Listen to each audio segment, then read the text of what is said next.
జీవనతార తరువాయి భాగానికి స్వాగతం. ఈ భాగంలో ఏం జరుగుతుందో మీకు ప్రివ్యూ ఇవ్వాలంటే, ఏదో సినిమాలో బ్రహ్మానందం అంటాడు కదా, గేమ్ స్టార్ట్స్ నౌ అని. అలా ఈ పార్ట్లో గేమ్ స్టార్ట్స్ నౌ మాట. టామ్ అండ్ జెర్రీ గేమ్ మొదలవుతుంది. మన కృష్ణసాగర్ స్వప్నంలో ఎవరు టామో ఎవరు జెర్రీయో నాకైతే తెలియదు. చూడటానికి స్వప్న ఫిజిక్ జెర్రీలా ఉన్నా జెర్రీయే కదా ఎప్పుడు టామ్ మీద గెలుస్తుంది. పాపం టామ్ అమాయకుడు, మీకు తెలుసుగా. అదే జరగబోతుంది అనుకుంటా ఈ భాగంలో. కథలోకి వెళ్ళిపోయి ఈ టామ్ అండ్ జెర్రీల పోరాటాన్ని ఎంజాయ్ చేద్దాం. కథలోకి వెళ్ళిపోదాం. దుర్గాప్రసాద్ గారు స్వప్నని కంపెనీ విషయాలన్నీ వివరంగా అడిగి తెలుసుకున్నారు. కంపెనీ విషయాలన్నీ ఆమె వివరంగా ఆయనకి చెప్పింది.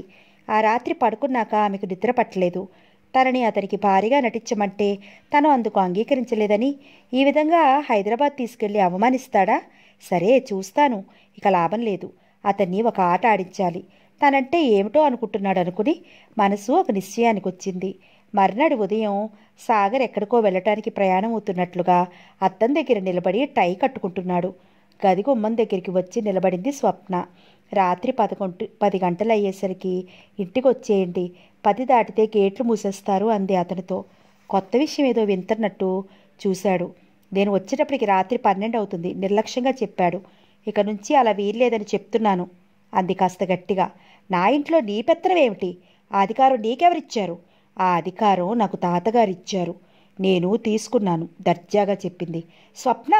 అతని కళ్ళల్లో ఎర్రచీరలు పాకాయి. ఆమె నిర్లక్ష్యంగా తల తిప్పుకుంది. మీరు అరిస్తే మాత్రం నాకు భయమా అన్నట్టు అతడు చూపుడు వేలుపెట్టి చూపిస్తూ, మా చేతి క్రింద ఉద్యోగం చేస్తున్నామన్న సంగతి మర్చిపోవద్దు. అనవసరంగా నా విషయాల్లో జోక్యం కలగజేసుకున్నావంటే మాత్రం మర్యాద దక్క. ఆమె నిర్లక్ష్యంగా తల తిప్పుకుంది. మీరు అరిస్తే మాత్రం నాకు భయమా అన్నట్లు అతడు చూపుడు వేలు పెట్టి చూపిస్తూ, మా చేతి క్రింద ఉద్యోగం చేసుకున్నానన్న సంగతి మర్చిపోవద్దు.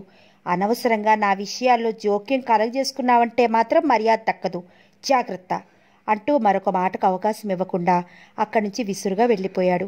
స్వప్నకి ఒళ్ళు మండిపోయింది. నేలను కాలతో బలంగా తన్నింది. కోపంగా తనని ఎంత మాట అన్నాడు? ఉద్యోగం కోసం వచ్చిన మూలాన కదూ అంత చులకనగా మాట్లాడుతున్నాడు. చెప్తా అనుకుంది పళ్ళు కొరుకుతూ. అంతలో ఫోన్ రింగ్ అయితే వెళ్ళి రిసీవర్ తీసుకుని హలో అంది. కృష్ణసాగర్ గారు ఉన్నారా? అవతలి కంఠం సన్నగా పలికింది. స్వప్న కనుబొమ్మలు ప్రశ్నార్థకంగా ముడుచుకున్నాయి. మీరెవరు?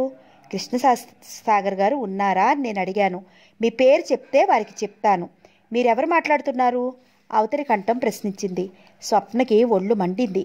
అసలే సాగర్తో గొడవపడి ఉందేమో మనసు కుతకుతలాడుతుంటే ఈ ప్రశ్నలు ఒకటి. స్వప్న అటు ఇటు చూసి ఒకసారి క్షణం తటపటాయించి, నేను వారికి కాబోయే భార్యను. ఓ అంది అవతలి కంఠం వెటకారంగా. స్వప్నకి ఆ గొంతు వింటూనే చిర్రెత్తింది. వారిని ఫోన్ దగ్గరికి పిలవమని చెప్తుంటే కోపంగా అంది. పేరు చెప్పమన్నానా? అంతకంటే కోపంగా అరిచింది స్వప్న. చెప్పనా మాననా అన్నట్లు క్షణమాగి మోహిని చెప్పండి అంది. మోహిని తనలో తాను అనుకున్నట్లుగా అని, వారితో మీకేం పని? అవన్నీ మీకు అనవసరం, వెళ్ళి వారిని పిలుచుకురండి ఆజ్ఞాపిస్తున్నట్టుగా పలికింది అవతలి కంఠం. మోహిని అంటూ పట్టరాని కోపంతో అరిచింది. నువ్వేమిటి, నీ బ్రతికేమిటి? నేనెవరిని అనుకుంటున్నావు? నన్ను నువ్వు మహారాణిలా ఆజ్ఞాపిస్తావా? జాగ్రత్త, నేను ఇంటికి కాబోయే కోడల్ని. నేను తలుచుకున్నాను అంటే నిన్ను కాలి క్రింద వేసి నల్లిని రాసినట్లుగా రాచి పారేస్తాను. మళ్ళీ ఇంటికి ఫోన్ చేశావో, వారిని కలుసుకున్నావో నేనంటే ఏమిటో తెలుసుకుంటావు, జాగ్రత్త. ఆయన పేరు ఉచ్చరించే యోగ్యత, ఆయన వైపు కన్నెత్తి చూసే అర్హత నీకున్నాయా అసలు? అంత పౌరుషం ఉన్నదానివి అయితే ఆయన్ని కొంగికి ముడేసుకో, అంతేగాని నన్నంటావే? కాబోయే భార్యవి నువ్వు. ఆ ఇంట్లో ఉన్నా కూడా ఆయన నా దగ్గరికి పరిగెత్తుకొస్తున్నారు అంటే ఆయనకి నేనంటే ఎంత ప్రాణమో ఆలోచించుకో. షటప్ అంటూ గద్దించింది. 4 గోడల మధ్య ఉండే నాకు ఒళ్ళమ్ముకుని బ్రతికే నీలాంటి బజారు స్త్రీతో వాదన ఏమిటి? నువ్వు అనుకున్నట్లు ఆయన కొంగుకి ముడేసుకుని నా కళ్ళెదిటే కట్టిపడేస్తాను అంటూ టక్కును ఫోన్ పెట్టేసింది. మనసులో కోపం రగిలి సెగలు క్రక్కనారంభించింది. స్వప్న మనసులోనే ఉడికిపోయింది. తనని ఆ మోహిని ఎంత అవమానించింది! ఆ కోపంలో అనుకుంటూ అతని కాబోయే భార్యనని చెప్పేసింది. ఇక అతనికి తెలిస్తే? స్వప్న ముఖం ఎర్రగా కందిపోయింది. చచ్చా, అలా తొందరపడి చెప్పవలసింది కాదేమో. తనకు కలిగిన ఈ అవమానాన్ని మనసులో దాచుకోలేక వెంటనే లతకు ఫోన్ చేసి ఈ విషయాలన్నీ చెప్పేసింది. తొందరపడకు, ఉపాయం ఆలోచించు. ఆ మోహిని పని పడదామని చెప్పింది. లత మాటలతో కాస్త ఊరడిల్లింది. కృష్ణసాగర్ రాత్రి 8 గంటల వరకు పడుకుని నిద్రపోయి తర్వాత నెమ్మదిగా లేచి స్నానం చేసి బట్టలు వేసుకుని డైనింగ్ హాల్లోకి వెళ్ళి భోజనం చేసి వచ్చేసరికి 9 దాటిపోయింది. నౌకర్ని పిలిచి డ్రైవర్ని కారు సిద్ధం చేయమని చెప్పాడు. నౌకర్ చేతులు కట్టుకుని నిలబడ్డాడే గాని కదల్లేదు. అతని వైపు విసుగ్గా కోపంగా చూశాడు సాగర్. చెప్పింది వినపడలేదా అన్నట్లు. డ్రైవర్ వెళ్ళిపోయాడు బాబు. వెళ్ళిపోయాడా? ఎవరినడిగి వెళ్ళిపోయాడు అంటూ కోపంతో ఎగిరిపడ్డాడు. స్వప్నమ్మ గారు డ్రైవర్ని వెళ్ళిపోమని పంపించేశారు బాబు. స్వప్న పంపించేసిందా? ఆశ్చర్యం కోపం ఏకమవగా అడిగాడు. నౌకరు అవునట్లు తలూపాడు. సరే, డ్రైవర్ అక్కర్లేదు, నేనే వెళ్తాను అంటూ గుమ్మం వైపు వెళ్ళబోతుంటే నౌకరు చెప్పాడు, గేటుకు తాళం వేసింది బాబు. చర్రుమన్నాడు. గేటు తాళం వేశారా? ఆ తాళం ఎవరేశారు? ఇంట్లో మనుషులు బయటికి వెళ్ళనవసరం లేదా? మీకు అసలు బుద్ధుందా అంటూ కోపంతో నౌకర్ల మీద విరుచుకుపడ్డాడు. అవతలికి వెళ్ళి నౌకర్లందరినీ కేకేశాడు. వెంటనే ముందా గేటు తాళం తీయండి, కదలండి అంటూ. నౌకర్లందరూ తలలు వంచుకున్నారు. మీకే చెప్తున్నాను, వెళ్ళి తాళం తీయండి అంటూ గద్దించాడు. తాళాలు మా దగ్గర లేవు బాబు. వాడు నిస్సహాయంగా అన్నారు. ఎవరి దగ్గర ఉన్నాయి? స్వప్నమ్మ గారి దగ్గర ఉన్నాయి బాబు. ఆ మాటలు వింటూనే విసురుగా రెండేసి మెట్ల చొప్పున ఎక్కుతూ మేడ మీదకెళ్ళాడు. స్వప్న! పిడుగుపాటుగా వినిపించింది ఆ స్వరం. ఆ కేకకి స్వప్న ఒక్కసారిగా అదిరిపడినట్లయి వెంటనే సర్దుకుని తొణకనట్లు తాపీగా చూసింది అతని వైపు. గేటు తాళాలు ఇవ్వు కోపంగా అన్నాడు. మీకు ఇవ్వడానికి కాదు నేను ఆ తాళాలు తీసుకున్నది అంతకంటే కోపంగా అంది. మర్యాదగా ఆ తాళాలు ఇస్తావా ఇవ్వవా? ఇవ్వను మొండిగా సమాధానమిచ్చింది. స్వప్న, తాతగారు ఈ ఇంటికి నిన్ను తీసుకొచ్చింది ఈ ఇంట్లో నిన్ను అధికారం చెలాయించమని కాదు. నువ్వు ఉద్యోగం కోసం వచ్చావు. నీ స్థానం ఏమిటో గుర్తుంచుకుని మసులుకోవడం మంచిది.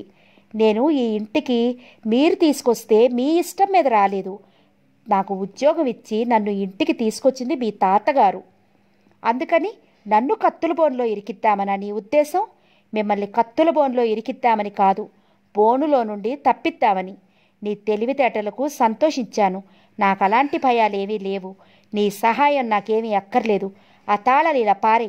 అయితే ఒక్క క్షణం ఆగండి, ఇస్తాను అంటూ అక్కడి నుంచి వెళ్ళిపోయి తన సూట్ కేసు చేతిలో పట్టుకుని అతని దగ్గరికి వచ్చి, నేను వెళ్ళిపోతున్నాను, ఇక మీ ఇష్టం వచ్చినట్టు చేసుకోండి.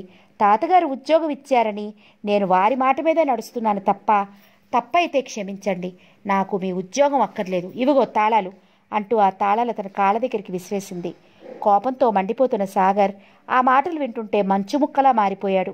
ఆ అమ్మాయి అలా వెళ్ళిపోతే తాతగారికి తెలిస్తే ఇంకేమైనా ఉందా? స్వప్న ఎంత చెప్తే అంత ఆమె తాతగారికి. ఏమైనా చెప్తే తాతగారికి కోపం రాదు? స్వప్న ఇంట్లో అడుగుపెట్టిన దగ్గర నుండి తాతగారి ఆరోగ్యం కుదుటపడటమే కాకుండా తన పెళ్లి మాటలు అసలు ఆయన ఎత్తటం లేదు. అది ఒక విధంగా తనకి మేలే అయ్యింది. తాతగారు ఏమనుకుంటారోనన్న భయమే తనకు లేకుంటే ముందే తను ఆమెకు ఉద్యోగం నుంచి తీసేసేవాడు. ఇప్పుడు తన చెయ్యి దాటిపోయింది. వంగి తాళాలు చేతిలోకి తీసుకున్నాడు. స్వప్న సూట్ కేసు పట్టుకుని గుమ్మం దాటి వెళ్తుంటే చప్పున వెళ్ళి చేయి పట్టుకున్నాడు. ఏమిటిది? ముందు చెయ్యి వదలండి కోపంగా చూసింది. నువ్వు వెళ్ళటానికి వీల్లేదు శాసిస్తున్నట్లుగా అన్నాడు. నన్ను ఆపటానికి, నా మీద అధికారం చెలాయించడానికి మీరెవరు? అతను దెబ్బతిన్నట్లు చూశాడు. స్వప్న! అతని కంఠం మృదువుగా మారిపోయింది. ముందు చెయ్యి వదలండి అంటూ అతని చేతిని విడిపించుకోవటానికి చూసింది. అతను వదలలేదు. మరింత గట్టిగా పట్టుకుంటూ, నువ్విలా అర్థంతరంగా వెళ్ళిపోతే అంతా ఏమనుకుంటారు? తాతగారు బాధపడరు? స్వప్న మాట్లాడలేదు. తాతగారికి చెప్పి వెళ్ళు. నేను చెప్పను, మీరే చెప్పండి. నేనా? ఆ పని నా వల్ల కాదు అన్నట్టు చూశాడు. స్వప్న అతని కంఠం మృదువుగా మారిపోయింది. ముందు చెయ్యి వదలండి అంటూ అతని చేతిని విడిపించుకోవడానికి చూసింది. అతను వదలలేదు. మరింత గట్టిగా పట్టుకుంటూ, నువ్వు ఇలా అర్థాంతరంగా వెళ్ళిపోతే అంతా ఏమనుకుంటారు? తాతగారు బాధపడరు? స్వప్న మాట్లాడలేదు. తాతగారికి చెప్పెళ్ళు. నేను చెప్పను, మీరే చెప్పండి. నేనా? ఆ పని నా వల్ల కాదు అన్నట్టు చూశాడు. అయితే నాకు అవసరం లేదు, నేనెవరికీ చెప్పను అన్నట్టు చూసి సూట్ కేసుతో అడుగు ముందుకేసింది. ఆమె వెళ్ళిపోతే తాతగారికి తనకి మళ్ళీ గొడవ జరుగుతుంది. పెళ్లి మాట మర్చిపోయారనుకున్న ఆయన మళ్ళీ నా నెత్తి మీద ఆ మాట ఎత్తి ఇక నిలబడినెవరు? ఏమిటి చేయడం? మంచి మాటలతో ఆమెను వెళ్లకుండా చెయ్యాలి. స్వప్న, నన్ను క్షమించు, తొందరపడి ఏదో అనేశాను. ఇక నిన్నేమీ అన్ను, నీ ఇష్టం వచ్చినట్లు కానివ్వు. అతని కళ్ళల్లోకి సూటిగా చూసింది. మీ మాటలు నమ్మమంటారా అన్నట్టున్నాయి ఆ చూపులు. స్వప్న, ఇవిగో తాళాలు అంటూ తాళాలు పదిలంగా ఆమె చేతిలో పెట్టి స్వప్న, నన్ను క్షమించు, తొందరపడి ఏదో అనేశాను. ఇక్కడ నిన్నేమీ అన్ను, నీ ఇష్టం వచ్చినట్లు కానివ్వు. అతని కళ్ళలోకి సూటిగా చూసింది. మీ మాటలు నమ్మమంటారా అన్నట్టున్నాయి ఆ చూపులు. స్వప్న, ఇవిగో తాళాలు అంటూ తాళాలు పదిలంగా ఆమె చేతిలో పెట్టి స్వప్న చేతిలో సూట్ కేసు అతి జాగ్రత్తగా అందుకున్నాడు. ఆ తాళాలు చేతిలో ఎగరేసి పట్టుకుంటూ విజయగర్వతం చూసింది అతని వైపు. కృష్ణసాగర్ మనసులో కోపం పైకి కనపడనివ్వలేదు. స్వప్న గిర్రును వెనుతిరిగి వయ్యారంగా నడిచెళ్తుంటే అంతకన్నా వయ్యారంగా జడ ఊగసాగింది. ఒక్క ఉదుటిన వెళ్ళి ఆ జడ పట్టి ఒక గుంజు గుంజి మెడలు వంచి వీపు మీద ఫటఫటామని 4 గుద్దులు గుద్ది, ఆడపిల్లలకి ఇంత గర్వం పొగరు పనికిరాదు అని గట్టిగా చెప్పాలనుకున్నాడు. కానీ ఏమి చెయ్యలేకపోయాడు. అతని మనసులోని కోపాన్ని, ఆవేశాన్ని నెమ్మది మీద శాంతపరిచాడు. కాలిబూట్లు తీసేసి మెడలో టై లాగి పారేసి కోటు సోఫా మీదకి విసిరేసి నైట్ డ్రెస్ వేసుకున్నాడు. అతనికి స్వప్నని కరాకరామని నవిలేసి మింగేయాలన్నంత కోపంగా ఉంది. ఒక 10 నిమిషాల తర్వాత అటు తన గదిలోకి వెళితే సాగర్ ఏం చేస్తున్నాడో అన్నట్టు గదిలోకి తొంగి చూసింది. సాగర్ కోపం మింగేసి రాని నవ్వు పెదవుల మీదకి తెచ్చుకుని నవ్వాడు ఆమెను చూస్తూనే. స్వప్న నవ్వలేదు. ముఖం సీరియస్గా పెట్టుకుని వెళ్ళిపోయింది. అతను లైట్ ఆర్పేసి పడుకున్నాడు. నిద్ర పట్టలేదు. ఏంటి అమ్మాయి తన మీద అధికారం చెలాయిస్తోంది? ఈవిడ గారికి ఈ ఇల్లు ఎలా తెలిసింది? తాతగారు ఈమెకే ఉద్యోగం ఎంతకిచ్చినట్లు ఆ వెధవ విశ్వంగాడు చేశాడు. ఇది అంతా వెధవ ఉపాయం. వీడును నా ప్రాణాలు తీయడానికి కాకపోతే వాడి మూలనే తను స్వప్నకు లోకు అయిపోయాడు. 5 సంవత్సరాల తర్వాత ఇలా ఎదురుపడవలసి వచ్చింది. ఆ అలుసు తీసుకునే ఈవిడ ఇంట్లో అధికారం చెలాయిస్తోంది. ఇది మరీ బాగుంది. ఇక నుంచి ఆమె చెప్పినట్లు వినాలి కాబోలు. మంచం మీద ఇటు నుండి అటు ఒట్టికిల్లి పడుకున్నాడు. ఇవాళ ఒక మహారాష్ట్ర అమ్మాయిని తీసుకొస్తానని రెస్ట్ హౌస్కి రమ్మని బంగారయ్య ఫోన్ చేశాడు. దెయ్యంలాగా ఈ స్వప్న ఎత్తి ఒకత్తి నా ప్రాణానికి నాకు స్వేచ్ఛ లేకుండా చేసేస్తోంది. ఈ దెయ్యం కానీ అడ్డుపడకపోతే ఆ అందాల సుందరి తన చేతుల్లో ఉండేది. లోపల విసుక్కోసాగాడు. ఆ అందాల సుందరి కళ్ళల్లో నాట్యం చేస్తుంటే సాగర్కి రాత్రంతా జాగరణే అయింది. ఆ వారం తల్లిని చూడటానికి వెళ్ళింది. ఇంటి దగ్గర వాళ్ళు ఎలా ఉన్నారో ఏంటో అనుకుంది. కూతుర్ని చూసి ఆవిడ చాలా సంతోషించింది. కామాక్షమ్మ కూతుర్ని ఏవేవో ప్రశ్నలు వేసింది. అన్నిటికీ ఏదో ఒక జవాబిచ్చి హైమన్ చూడటానికి పెళ్లివారు వచ్చారా అని అడిగింది.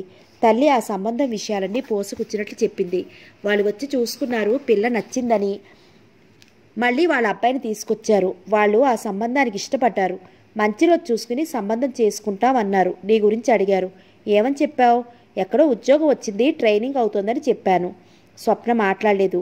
నీ పెళ్లి గురించి అడిగారా? నువ్వేమన్నావు? పెద్దమ్మాయికి చేయకుండా చిన్నమ్మాయికి చేస్తారా? ఆమె పెళ్లి చేసుకోదా అని అనుమానంగా అడిగారు. అలా చెప్పడం ఎందుకు అని ఆ అమ్మాయికి కుదిరిపోయింది. 3 నెలల తర్వాత ముహూర్తాలు పెట్టుకుంటారట. అంతకుముందు చిన్నమ్మాయికి చేసేస్తాను అని చెప్పాను అని చెప్తూ అలా చెప్పడం తప్ప? బాగానే చెప్పాను కదా అన్నట్టు కూతురు వైపు చూసింది. నన్ను చంపడానికి కాకపోతే అలా చెప్తావా అన్నట్లు తలపట్టుకుంది స్వప్న. పెళ్లి కుదరలేదంటే ఏమనుకుంటారోనని తల్లి భయంగా చూసింది. ఏమనుకుంటారు? ఇష్టం లేకపోతే పోతారు. అది కాకపోతే మరో సంబంధం వస్తుంది. అలా ఎందుకు చెప్పావు? గట్టిగా కేకలేసింది. ఆమె మాట్లాడలేదు. సంబంధం నిశ్చయించుకోవడానికి ఎప్పుడు వస్తానని చెప్పారు. కామాక్షమ్మ మనసులో ఏదో మాట దాచడానికి ప్రయత్నిస్తున్నట్లు మౌనం వహించింది. అది గ్రహించిన స్వప్న, ఏంటి సందేహిస్తున్నావు? చెప్పు, ఏమిటో అంది. ఎల్లుండి మంచి రోజట. ఆ రోజు వచ్చి తాంబూలాలు తీసుకుంటారట. అప్పుడు నువ్వు కూడా ఉండాలట. నేనెందుకు? పక్కింటి పిన్నిగారు, బాబాయ్ గారు వాళ్ళు ఉన్నారుగా. అయినా సరే నువ్వు నీ కాబోయే భర్త ఇద్దరూ ఉండాలట. మీరిద్దరూ పెళ్లి పద్దలుగా నిలబడాలట. మెల్లగా జడుస్తూ చెప్పింది తల్లి. స్వప్న మాటలు వింటూనే విస్తుపోయినట్లయింది. ఏం చేయాలో నాకు తోచడం లేదు. ఒక్కసారి తల్లి వైపు చర్రుమన్నట్టు చూసింది. ఏం చేద్దామని అలా చెప్పావు? వాళ్ళు అలా అంటారని నాకేం తెలుసు? స్వప్నకు ఒళ్ళు మండిపోయింది. చిచి, ఎంత కష్టపడినా ప్రాణానికి సుఖం లేదు, మనసుకి శాంతి లేదు. ఇప్పుడు ఏమిటి చేయడం? తనంటే వస్తుంది. తను కూడా భర్తగా ఎవరొస్తారు? తన భర్త కలిసి రాకపోతే ఏదో అనుమానం పెట్టుకున్నట్లే ఉన్నారు. వెధవ సంబంధం వదిలేసుకుంటే సరి. అప్రయత్నంగా చెల్లెలి ముఖంలోకి చూసింది. అమాయకంగా తన వైపే చూస్తోంది. స్వప్నకి జాలేసింది. తనకి ఈ జన్మలో పెళ్లి రాత ఎలాగూ లేదు. అయినా పెళ్లి చేస్తే దాని సంసారం అది చేసుకుని సుఖంగా ఉంటుంది. ఒప్పుకున్న సంబంధం కాదంటే మళ్ళీ మరొక సంబంధం దొరకొద్దు. ఈ సంబంధం అన్ని విధాలా బాగుంది. ఎలా? ఏం చేయడం? సరే, ఆ రోజు నాటికి ఏదో ఒకటి ఆలోచించవచ్చు. సరే, నేను ఆ రోజు వస్తాను మరి. వాళ్ళని రమ్మను అంది. వాళ్ళు అలా అంటుంటే ఎలా? అవన్నీ నీకెందుకు, నేను కబురు చేయమన్నట్లు కబురు చేయి. వాళ్ళకి ఎలా చెప్పాలో ఏమిటో నేను వచ్చాక చెప్తాను. తల్లి అలాగే అన్నట్లు తలూపింది. సాయంత్రం స్వప్న లత ఇంటికి వెళ్ళింది. అక్కడి నుంచి కారులో వెళ్ళిపోయింది.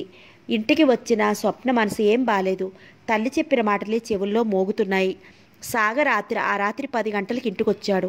అతను ఈ మధ్య 10 గంటలకి ఇంటికి వచ్చేయడం అలవాటు చేసుకున్నాడు. ఆ రోజు కృష్ణసాగర్ ఎక్కడికో వెళ్ళొచ్చాడు. అతను చాలా కోపంగా ఉన్నాడు. కళ్ళ నుండి నిప్పులు కురుస్తున్నాయి. తిన్నగా ఆఫీస్ రూమ్లోకి వెళ్ళాడు.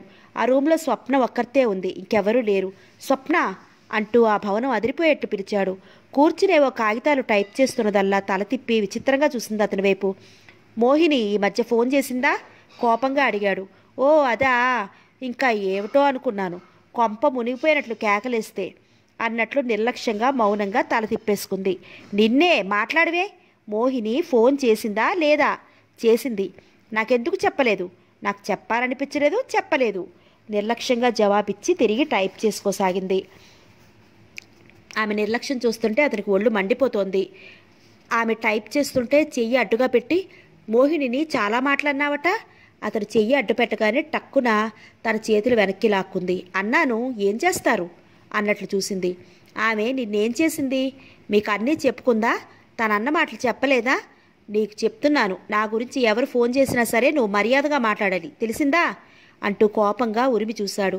అటువంటి దాంతో మర్యాద ఇచ్చి మాట్లాడాల్సిన కర్మ నాకేంటి? ఆమె సంగతి నీకేం తెలుసని ఒకళ్ళు చెప్పాలా? మీరు ఆ ఇంటికి వెళ్ళి వస్తుంటేనే తెలుస్తోంది ఆవిడ గారు ఎలాంటి పతివ్రతో. మాట్లాడలేనట్లు అలా ఉండిపోయాడు క్షణం సేపు. మళ్ళీ వెంటనే తేరుకుని, నువ్వు ఈ ఇంట్లో ఉద్యోగం చేస్తున్నావన్న మాట మర్చిపోయి ఇంటి ఇల్లాలులాగా అధికారం చెలాయించి నా స్వంత విషయాలలో జోక్యం చేసుకుంటున్నావు.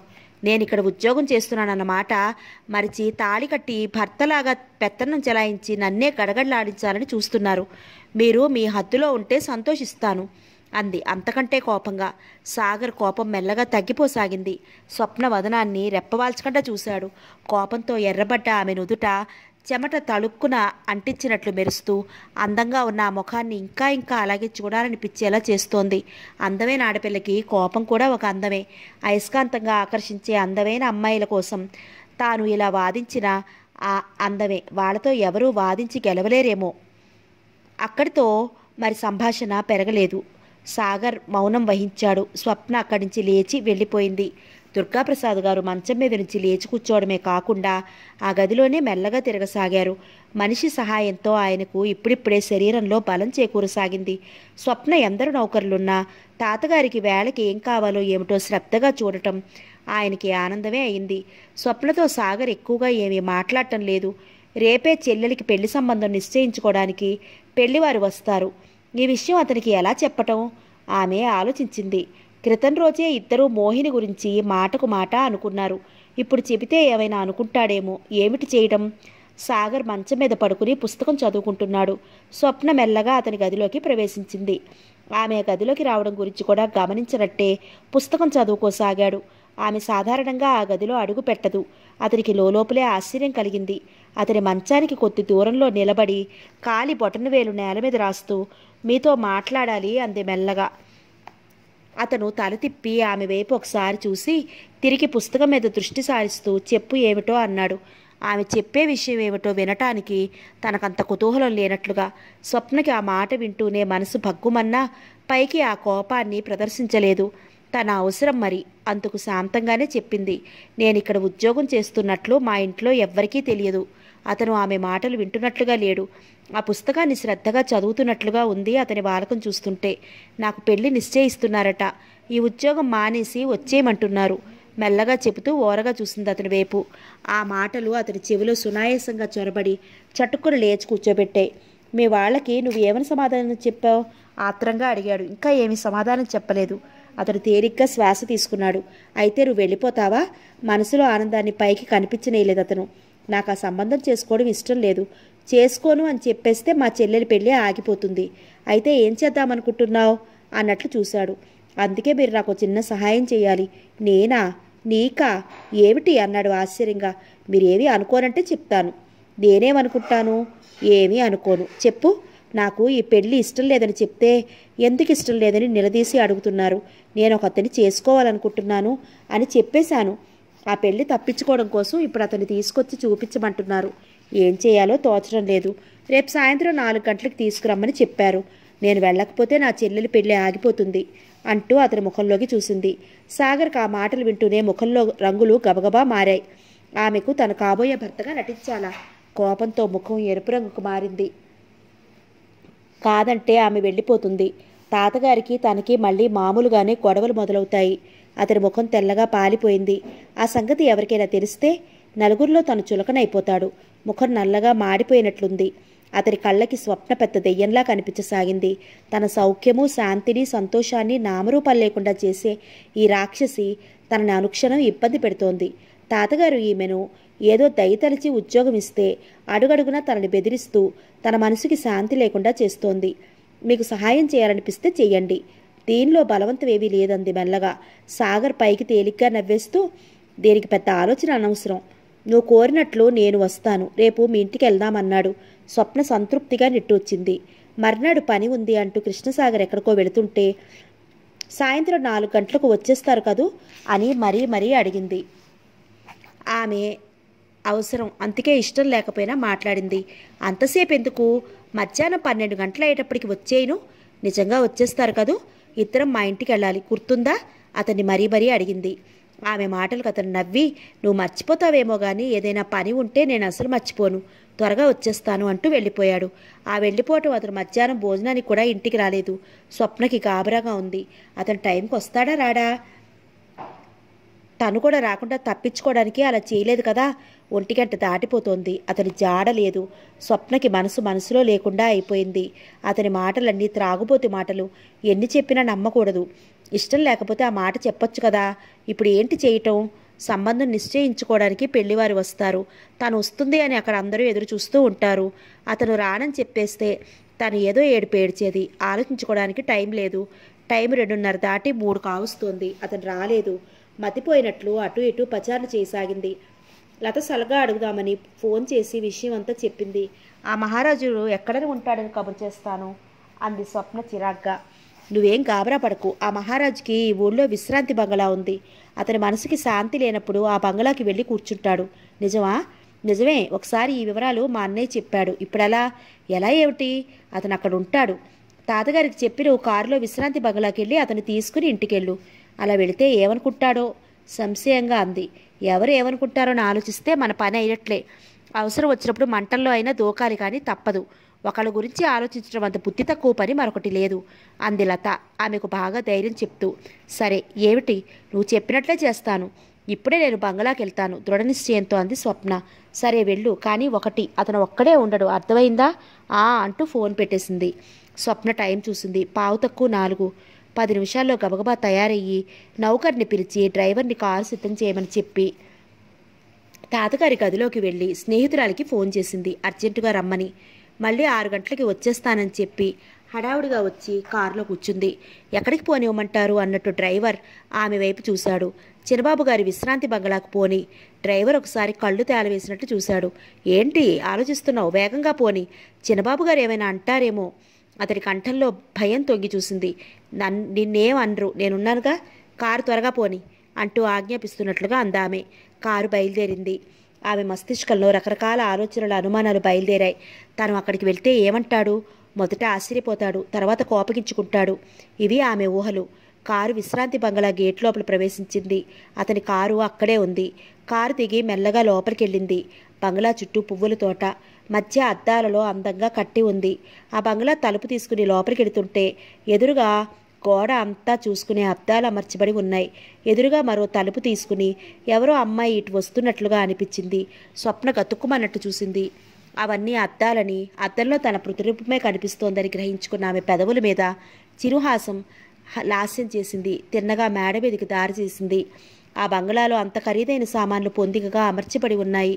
బంగ్లా అంతా పరిశుభ్రంగా, నీట్గా, అందంగా ఉంది. మేడ మీద 2 గదులున్నాయి. ఒక గది తలుపు తెరిచే ఉంది, మరో గది తలుపు మూసి ఉంది. తలుపు మెల్లగా తోసింది. మంచం మీద ఓ స్త్రీ పడుకుని ఉంది. ఒంటి మీద చీర అస్తవ్యస్తంగా ఉంది.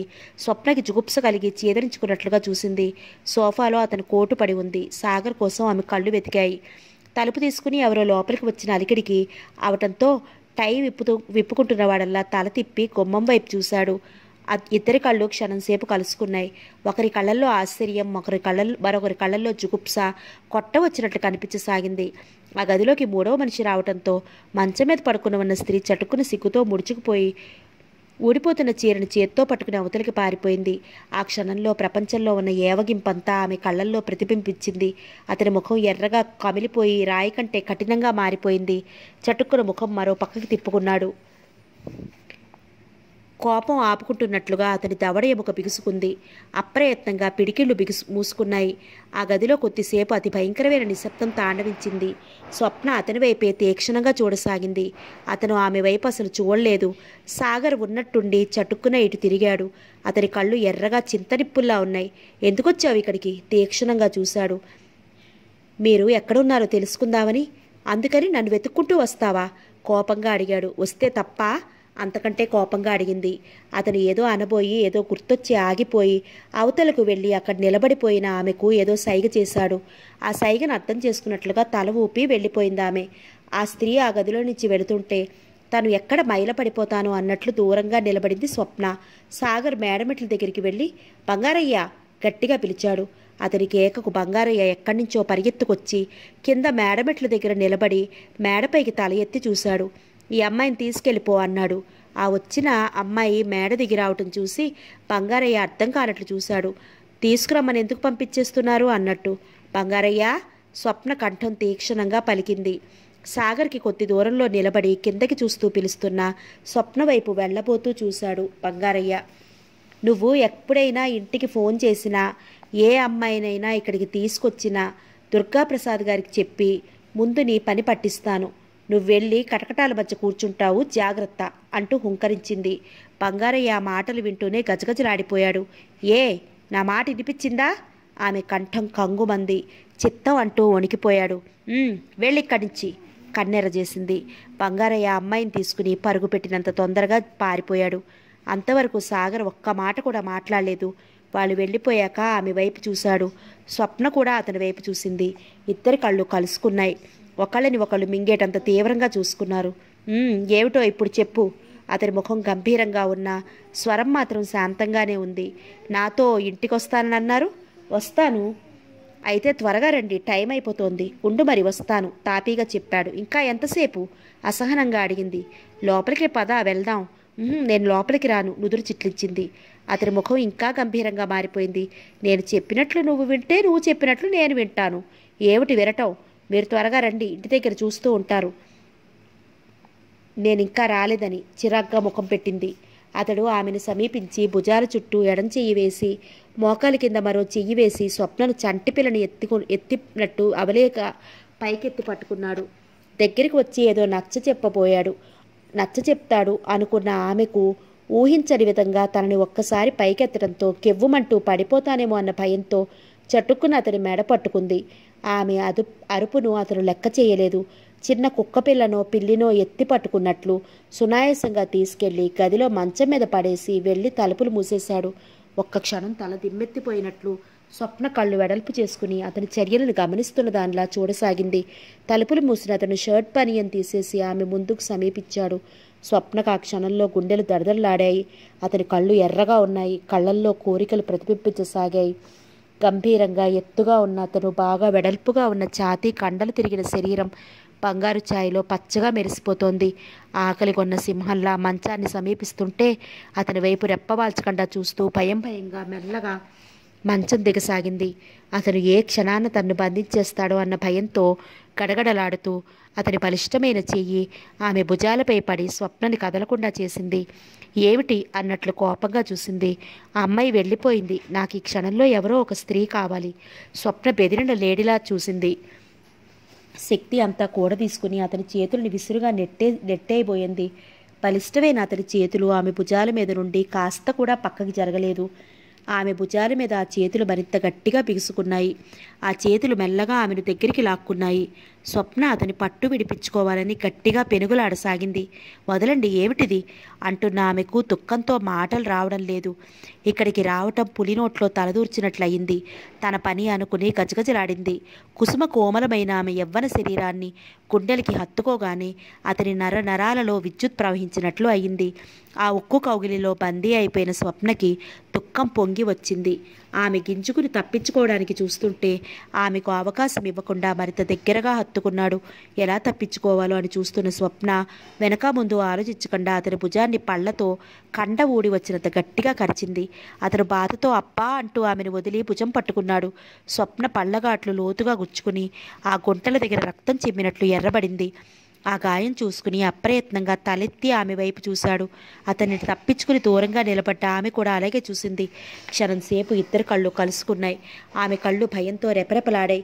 అతని చూపులు మామూలుగా ఉన్నాయి. ఆ కళ్ళల్లో కోపం కానీ కోరికలు కానీ లేవు. ఉన్నట్లుండి స్వప్న చేతుల్లో ముఖం దాచుకుని వెక్కి వెక్కి ఏడవసాగింది. సాగర్ మౌనంగా అలాగే కొద్ది క్షణాలు నిలబడిపోయాడు. నిశ్శబ్దాన్ని చీల్చుకుని వస్తున్న ఆమె ఏడుపు వింటుంటే అతని మనసు కొద్దిగా మెత్తబడింది. స్వప్న, అతని కంఠం మృదువుగా మారిపోయింది. ఆమె పలకాలేదు, తలెత్తి చూడాలేదు. చేతులలో ముఖం దాచుకుని అలాగే తోసేసింది కోపంగా. స్వప్న దగ్గరగా వెళ్ళి భుజం మీద చెయ్యి వేశాడు.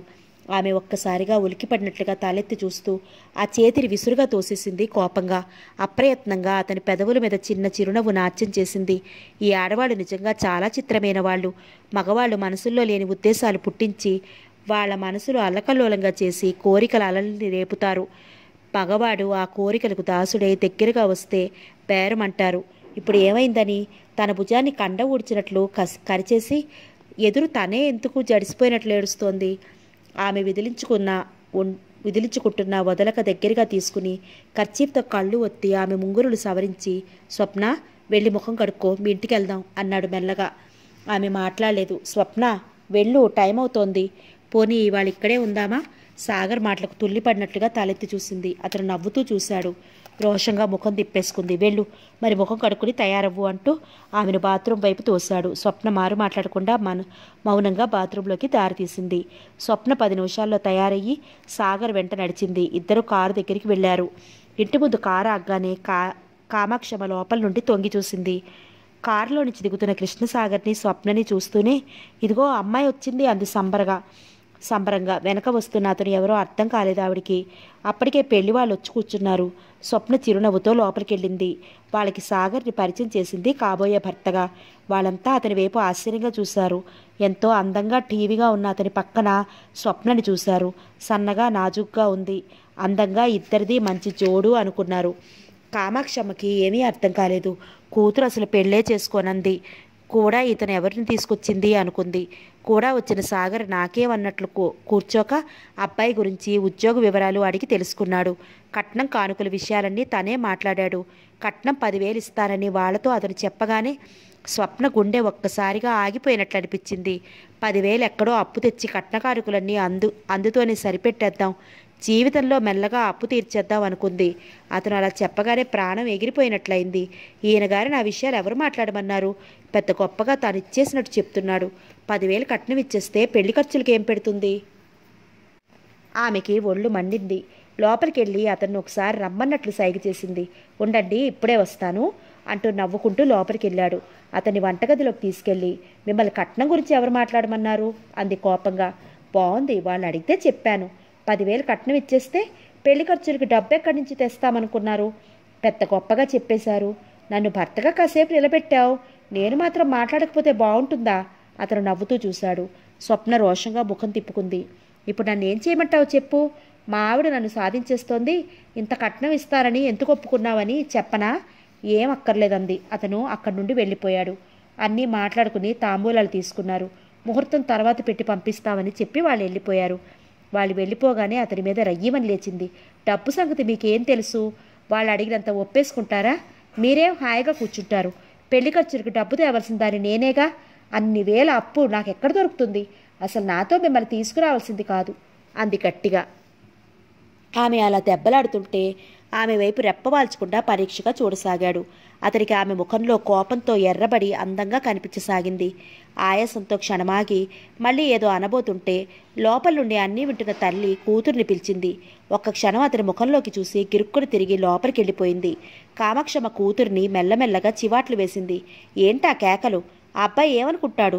కాబోయే భర్తని అలా అన్ని మాటలు అనొచ్చా అంది మెల్లగా. అవతల అతనికి వినపడకుండా అమ్మా అంది అసహనంగా. పెళ్ళైన తర్వాతనే భర్త ఇంకా కాలేదుగా అంది. అదేమిటి అలా మాట్లాడతావు? అబ్బాయి ఇష్టపడ్డాడుగా. అబ్బాయి ఇష్టపడితే వాళ్ళ అమ్మ నాన్నగారు ఇష్టపడొద్దా? అవన్నీ అతను ఆలోచించలేదంటావా? తల్లిని తండ్రిని అతనే ఒప్పించేసుకుంటాడు అందావిడ. సర్లే తర్వాత ఆలోచిద్దాం కానీ నేను ఎడతాను. మీరు జాగ్రత్తగా ఉండండి. 2 రోజుల్లో జీతం అందుకుని తెచ్చిస్తాను. కామాక్షమ్మ తలోపింది. సాగర్ చిరంజీవిని మంచినీళ్ళు తెమ్మన్నాడు. అతను ఏదైనా పని చెప్తే చేద్దామన్నట్లు కాచుకుని చూస్తున్నట్లుగా చిరంజీవి బంతిలా లోపలికి పరిగెత్తాడు. సాగర్ వేసుకున్న బట్టలు, కాలిబూట్లు, చేతివాచి, ఉంగరం అన్నీ మార్చి మార్చి చూడసాగారు పిల్లలిద్దరూ. చిరంజీవి పొడుగ్గా ఉన్న ఇత్తడి గ్లాసుతో మంచినీళ్ళు తెచ్చి అతనికి అందివ్వబోయాడు. అతను పరధ్యానంగా గ్లాస్ అందుకోబోయి అప్పుడే చూసినట్లు చటుకుని చెయ్యి వెనక్కి లాక్కున్నాడు. ఆ చచ అదేం గ్లాసు అలా ఉంది అన్నట్లున్నాయి అతని చూపులు. నాకు మంచినీళ్ళు వద్దు తీసుకుపో అన్నాడు ముఖం అదోలా పెట్టి. చిరంజీవికి అర్థం కాలేదు. అతను ఎందుకు వద్దన్నాడో. తను తెచ్చిన మంచినీళ్ళు వద్దన్నందుకు ఆ పసి మనసు చిన్నబోయింది. తీసుకెళ్లిన నీళ్ళు తిరిగి తెచ్చేస్తుంటే స్వప్న ఏం అంది. తమ్ముడిని అడిగింది. ఏమో వద్దు అన్నాడు. స్వప్న తమ్ముడిని ఇంకేమీ ప్రశ్నించలేదు. కృష్ణసాగర్తో కలిసి కారులో వెళ్ళిపోయింది. ఒకరోజు మాటల సందర్భంలో అడిగింది, ఆ రోజు మా ఇంట్లో మంచినీళ్ళు ఎందుకు త్రాగలేదు అని. అతను సమాధానం ఇవ్వలేదు. మీరెందుకు ఆ మంచినీళ్ళు తాగలేదో నాకు తెలుసు అంది అతని ముఖంలోకి పరిశీలనగా చూస్తూ. ఎందుకు తాగలేదు? ఎదురు ప్రశ్న వేశాడు. ఎందుకా? అనాదిగా వస్తున్న బుద్ధిలేగా. లేమిని చూస్తే ఐశ్వర్యవంతులు అసహించుకుంటారు. స్వప్న మీరు మమ్మల్ని అంత అవమానిస్తారనుకోలేదు అంది రోషంగా. అబ్బబ్బా నీ మాట నీదే గాని నా మాట వినిపించుకోవే అన్నాడు చిరాకు పడుతూ. ఏ వినిపించుకోవాలి? 10 మందితో స్నేహం చేసిన మోహిని అంటే అసహ్యం వేయలేదు గాని ఇత్తడి గ్లాసులో నీళ్లు తాగడానికి అసహ్యం వేసిందట అక్కసుగా అంది. తను మాట్లాడితే కోపంతో ఇంకా రెచ్చిపోతుందని తెలిసి మరి మాటలు పొడిగించలేదు. అక్కడి నుంచి వెళ్ళిపోయాడు. సాగర్ విశ్వం ఇంటికి వెళ్ళి కూర్చున్నాడు. ఇలా అలా ఉన్నావేంటి? విశ్వం ప్రశ్నించాడు. ఇంకెలా ఉండమంటావు? అదో రకంగా నవ్వాడు. అయితే నీ మనసు బాలేదన్నమాట. సరే నీ మనసుకి మందేమిటో నాకు తెలుసు. ఒక చోటికి వెళ్దాం పదా అన్నాడు విశ్వం. సాగర్కి అర్థమైంది అతను ఎక్కడికి రమ్మంటున్నది. మరొకసారి అయితే ఉత్సాహంగా బయలుదేరేవాడేమో. రోజురోజుకి స్వప్న సాధింపులు ఎక్కువైపోయి మనసుకి శాంతి లేకుండా పోయింది. స్వేచ్ఛ లేదు, సుఖం లేదు. స్వేచ్ఛా సుఖాలను స్వప్న తన గుప్పెట్లో పెట్టి బంధించింది. మనసంతా మబ్బు పట్టినట్లుగా అయ్యి ఉత్సాహం నీరయ్యి ఆనందం ఆవిరైపోతోంది. విశ్వం అతని వైపు ఆశ్చర్యంగా చూశాడు. తను రమ్మనగానే ఎక్కడికి అని అడగకుండా వచ్చేసేవాడు. ఈరోజు అలా కదలకుండా కూర్చోవటం చూసి నేనెక్కడికి రాను విశ్వం. ఆ మాటలకి అతను ఇంకా ఆశ్చర్యపోయాడు. ఎప్పుడూ హుషారుగా ఉండే అతను ఈరోజు అదోలా ఉన్నాడు. ఏమిటి? ఏం జరిగిందో నాతో చెప్పు. ఏమని చెప్పాలి? నీ సలహా పాటించిన వాళ్ళు ఏ రైలు కిందో తలపెట్టక తప్పదు. మధ్య నేనేం చేశాను అంటూ నవ్వాడు. ఏం చేయలేదు. గంపగయ్యాలి లాంటి స్వప్న నా ఎదుటికి తీసుకొచ్చి నా పీక మీద కత్తిలా ముప్పు తెచ్చావు. ఆవిడ మా ఇంటిలో ఉద్యోగం సంపాదించడమే కాదు నా మీద అధికారం చెలాయిస్తోంది అంటూ స్వప్న గురించి చాలా చెప్పాడు. ప్రతి చిన్న విషయానికి నా ప్రాణాలు తోడేస్తోంది. ఆమె వైపు చూస్తే కోపం, మాట్లాడితే తప్పు, అంటే అలక, అలా కాదు ఇలా అని చెప్తే దోషం. ఆమెను ఎలా వదిలించుకోవాలో అర్థం కావటం లేదు. తాతగారు నోటితో ఆమెను వెళ్ళమంటే గాని వెళ్ళదు. ఇంకా ఆమె ఆ ఇంట్లో ఉంటే నేను ఆ ఇంట్లో ఉన్నట్టే. ఏం మాటలవి? లేకపోతే ఏమిటి? నాకు ఆ ఇంటికి వెళ్ళటానికి భయం వేస్తోంది. తాతగారి మాటలు విని పెళ్లి చేసుకున్నా బాగుండేది. నాకు ఈ బాధలు తప్పేవి. అసలు ఈ అమ్మాయే ఇంట్లో రాకపోను. తాతగారు ఈమెకి ఈ ఉద్యోగం ఇవ్వకపోను. నాకు ఈ బాధ ఉండకపోను. రాత్రి 10 అయితే ఇల్లు కదలడానికి లేదు. ఇంటికి ఆలస్యంగా వస్తే 1,00,000 ప్రశ్నలు. స్వప్నను ఎలా పట్టుకు పంపించాలో అర్థం కావట్లేదు. అయితే అందుకొకటే మార్గం. స్వప్నకి వేరే ఊర్లో ఎక్కడైనా ఉద్యోగం ఇప్పించి ఈ ఊరు నుండి పంపేసి ఆ అమ్మాయి సముద్రంలో పడి చచ్చిపోయిందని పుకారులు పుట్టించేద్దాం. విశ్వం కళ్ళు గర్వంగా మెరిసే. ఎలా ఉంది మన ఐడియా అన్నట్టు. వెధవ సలహాలన్నీ ఇస్తావు అంటూ కోపంగా అరిచాడు. మరి నువ్వే కదా ఆ అమ్మాయిని ఇంట్లోంచి పంపించేయాలి అన్నావు. అందుకని ఆ అమ్మాయి చచ్చిపోయిందని చెప్దామా? సీరియస్గా ముఖం పెట్టాడు. విశ్వం నవ్వాడు. కోపం తెచ్చుకోకు, మరో సలహా చెప్తాను అన్నాడు తాపీగా. ఏమిటి అన్నట్లు చూశాడు. ఆ చూపుల్లో ఆతృత లేదు. ఆమె ఎవరినో ప్రేమించింది. అతనితో ఏ ఊరో పారిపోయిందని పుట్టిద్దాం. నోర్మై, పెళ్లి కాని ఆడపిల్ల మీద అభాండాలు వేయటానికి నీకు నోరెలా వచ్చింది? పోనీ ఒక పంచే. సీరియస్గా ముఖం పెట్టాడు. సాగర్ మాట్లాడలేదు. ఆ అమ్మాయి మెళ్ళలో 3 ముళ్ళు వేసేసి నీ అర్థాంగిగా చేసుకో. అప్పుడు ఆ అమ్మాయి నిన్ను ఏమీ అనదు అంటూ నవ్వేశాడు. భలే వెధవ సలహాలు నువ్వును. నీ సలహా వింటే ఇక అంతే అంటూ లేచి నిలబడ్డాడు. ఇంతకంటే మరో మార్గం లేదు మరి అన్నాడు విశ్వం. అతను మాట్లాడలేదు. ముఖం గంభీరంగా మారిపోయింది. నీ మనసులో ఏముందో నాకు తెలిసిపోయింది. విశ్వం వైపు చూశాడు. నీకేంటి తెలుసు అన్నట్టు. స్వప్న అంటే పైకి ఇలా విసుక్కుంటున్నా మనసులో నీకు ఆమెపై ప్రేమ ఉంది. లేకపోతే నువ్వు ఆమె నా ఇంట్లో ఒక్కరోజు కూడా ఉండనివ్వవు. ఏడిసావు, నోర్ముయ్ అంటూ నుదురు చిట్లించి కారు వైపు వెళ్ళాడు సాగర్. ఆ రోజు దుర్గాప్రసాద్ గారు ఆఫీస్ రూమ్లో ఉన్న స్వప్నని తన గదిలోకి రమ్మని కబురు చేశాడు. ఏమిటి పిలిచారు అంటూ వెళ్ళింది. తలగడి కింద తాళాలు తీసి ఆమె చేతికిస్తూ, చూడమ్మా, ఆ రాధాకృష్ణుల పటం వెనకాల గోడకమర్చిన సేఫ్ ఉంది.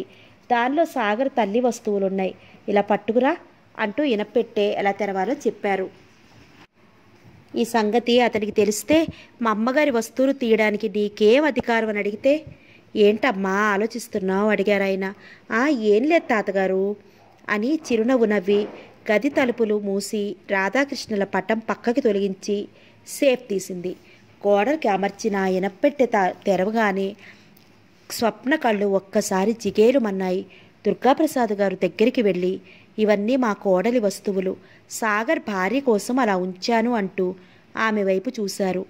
ఆ అదృష్టం నీకే దక్కాలని నువ్వు ఎందుకు కోరుకోకూడదు అన్నట్లు ఉన్నాయి ఆయన చూపులు. స్వప్న చటుక్కున ముఖం పక్కకి తిప్పేసుకుంది. అటువంటి ఆశలు తనకి ఎప్పుడూ లేవు. ఆయన ఆ వస్తువులన్నీ ఉన్నాయో లేదో అని జాగ్రత్తగా అప్పుడప్పుడు ఆయనకు చూసుకోవడం అలవాటు. ఆయనకు అందులో ఓ హారం కనిపించలేదు. ఏమిటి వెతుకుతున్నారు? ముత్యాల హారం ఒకటి ఉండాలి, కనిపించడం లేదు అంటూ అన్ని వస్తువులు పరిశీలనగా చూడసాగారు. ఇంకెక్కడైనా పెట్టారేమో. లేదమ్మా, ఈ పెట్టె తెరిచి సంవత్సరం అయింది. ఎలా ఉన్న వస్తువులు అలాగే ఉంచేశాను. నా కొట్లో బాగుండక ఏమీ కదపలేదు. ఒకవేళ ఆయన కానీ తీశారేమో అంది మెల్లగా. దుర్గాప్రసాద్ గారు క్షణంసేపు ఆలోచించి, అయితే వాడిని అడిగి నాకు చెప్పు అన్నారు. ఆయన నేను అడిగితే చెప్తారా? నీకు చెప్పకపోతే నేను అడుగుతాను. వాడెప్పుడైనా ఈ ఇనపెట్టి తెరిచినప్పుడు అది తీసుకువెళ్ళి ఎవరికి దానధర్మం చేశాడో. స్వప్నకి వెంటనే మోహిని గుర్తుకొచ్చింది. ఆయన వచ్చాక అడిగి తెలుసుకుంటానులేండి అంది. ఆ హారం ఎక్కడ ఉన్నా తెప్పించు, అది ఎవ్వరికీ ఇవ్వటానికి వీల్లేదు. సాగర్ తల్లికి ఆ వస్తువు అంటే ఎంతో ఇష్టం. ఆమె ఒక్క క్షణము మెడలోంచి తీసేది కాదు అన్నారు.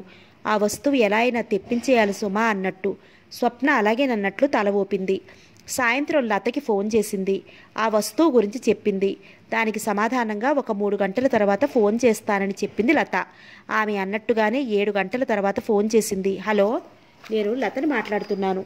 మా అన్నయ్యకి మామూలుగా అడిగితే అన్నాడు, ఒక మోహినికే డబ్బుతో పాటు బంగారు వస్తువులు తీసుకెళ్ళి ఇస్తూ ఉంటాడు. ఇంకెవరికైనా అయితే డబ్బే ఇస్తూ ఉంటాడని. రేపు నువ్వు మా ఇంటికి రా, ఇద్దరం మోహిని ఇంటికి వెళ్ళి ఆ వస్తువు తెచ్చేద్దాం. తాతగారిని ఆ వస్తువు ఎలా ఉంటుందో వివరంగా అడిగి తెలుసుకో. సరే తెలుసుకుంటాను, కానీ ఆ మోహిని ఇంటికి వెళ్ళటం అంటూ తన అయిష్టాన్ని వెళ్ళబుచ్చింది. నీకు ఇష్టం లేదు అవునా అంటూ నవ్వి, మా వారు పోలీస్ ఇన్స్పెక్టర్. దొంగతనాల విషయంలో, హత్యల విషయంలో మురికిపేటలో పాకల్లోకి వెళ్ళి ఆచూకీ తీయవలసి ఉంటుంది. అలాగే మనం అటువంటి వాళ్ళ ఇంటికి వెళ్ళటం అభిమానంగా భావించకూడదు. మళ్ళీ ఇలా ఎవరి దగ్గర దోచుకోకుండా ఆ మోహినిని బెదిరించి హడలగొట్టేయాలి. ఈ దెబ్బతో సాగర్ దాని గుమ్మం ఎక్కనివ్వకుండా చెయ్యాలి. స్వప్నకి ఈ సలహా నచ్చింది. అలాగేనంటూ ఉత్సాహంగా చెప్పి ఫోన్ పెట్టేసింది. దుర్గాప్రసాద్ గారి దగ్గరికి వెళ్ళి ఆ వస్తువు ఎలా ఉంటుంది అని అడిగింది. ఆయన తన కోడలి ఫోటో చూపించి ఆవిడ మెడలో వేసుకున్న హారం చూపించారు. ఫోటోలో ఉన్న హారాన్ని క్షణంసేపు పరిశీలనగా చూసి తిరిగి ఆ ఫోటోని ఆయనకి ఇచ్చేసింది. ఎనపెట్టిలో వస్తువు లేదు, మీరు తీశారా అని సాగర్ని ఒక్క మాట కూడా అడగలేదు స్వప్న. మర్నాడు సాగర్ వెళ్ళిపోయాడు. తాతగారికి చెప్పి కారులో లత ఇంటికి బయలుదేరింది. లత ఇంటి దగ్గర స్వప్నం కోసం ఎదురు చూస్తోంది. ఇద్దరు కారులో మోహిని ఇంటికి వెళ్ళారు.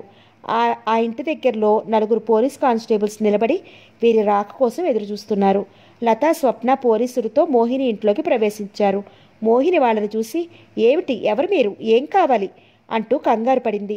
ఆ ఇద్దరు యువతుల్ని పోలీసుల్ని చూసి స్వప్న చేతులు కట్టుకుని దర్జాగా నిలబడి మోహినిని పరీక్షగా చూడసాగింది. లత పోలీస్ ఆఫీసర్ భార్య అనిపించేటట్లు టీవీగా నిలబడి అంతా పరీక్షగా చూసింది. వీరు సాగర్ గారికి కాబోయే భార్య, వారు పోలీస్ ఇన్స్పెక్టర్ మాధవరావు గారి భార్య అంటూ ఒక కానిస్టేబుల్ చెప్పాడు ఆమెకు. అంటూ కళ్ళు తేలవేసింది మోహిని.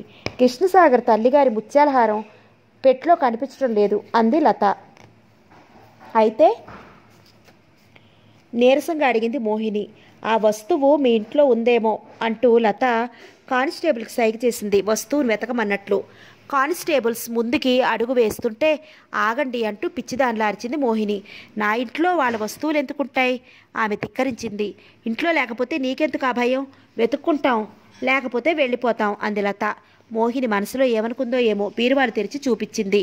కానిస్టేబుల్స్తో పాటు లత, స్వప్న ఆ వస్తువులు పరీక్షగా చూడసాగారు. చాలా మటుకు మోహిని డ్యాన్స్ ప్రోగ్రాంలు ఇవ్వడానికి ధరించే వస్తువులే ఉన్నాయి. కొన్ని బంగారు వస్తువులు, కొన్ని రోల్డ్ గోల్డ్, మరో బీరువా మాత్రం తెరవలేదు. కానిస్టేబుల్స్ ఆ బీరువాని బలవంతంగా తెరిపించారు. ఆ బీరువాలో ఇంకా చాలా వస్తువులు ఉన్నాయి. స్వప్న, లత వాటిని గబగబా పరీక్షించారు. వాటిలో ఉన్న ముత్యాల హారాన్ని స్వప్న గుర్తుపట్టింది.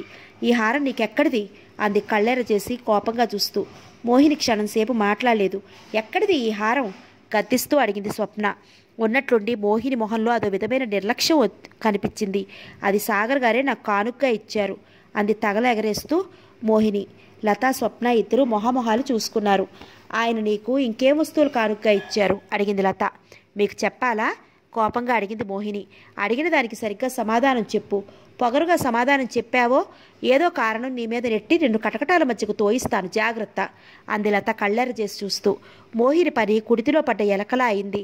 కానిస్టేబుల్ గద్దించి అడగగానే సాగర్ తనకి ఏ ఏ వస్తువులు కానుకగా ఇచ్చాడో అన్నీ తీసి చూపించింది.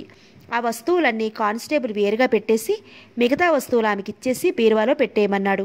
వాళ్ళ వస్తువులు వాళ్ళు తీసుకుపోతారు అంటూ ఓ కానిస్టేబుల్ నవ్వాడు. అతని మాటలకు మిగతా ముగ్గురు కానిస్టేబుల్స్ నవ్వారు. లతా, స్వప్న చూసి ముసిముసిగా నవ్వుకున్నారు. వస్తువులన్నీ జాగ్రత్తగా హ్యాండ్ బ్యాగ్లో సర్దుకుని మోహిని ఉడుక్కునేటట్లు చెయ్యి ఊపి నవ్వుతూ వెళ్ళి కూర్చున్నారు. మోహిని కిక్కురు మనకుండా అలా నిలబడిపోయింది. దుర్గాప్రసాద్ గారికి ఈ విషయం తెలిస్తే తనకు నిలబడటానికి కూడా చోటు ఉండదని తెలుసు. అందుకే అలా మౌనంగా ఉండిపోయింది. మేము ఉంటామమ్మా అన్నాడు కానిస్టేబుల్. సరే, ఈ విషయాలు అయ్యగారికి చెప్పండి అంది లత.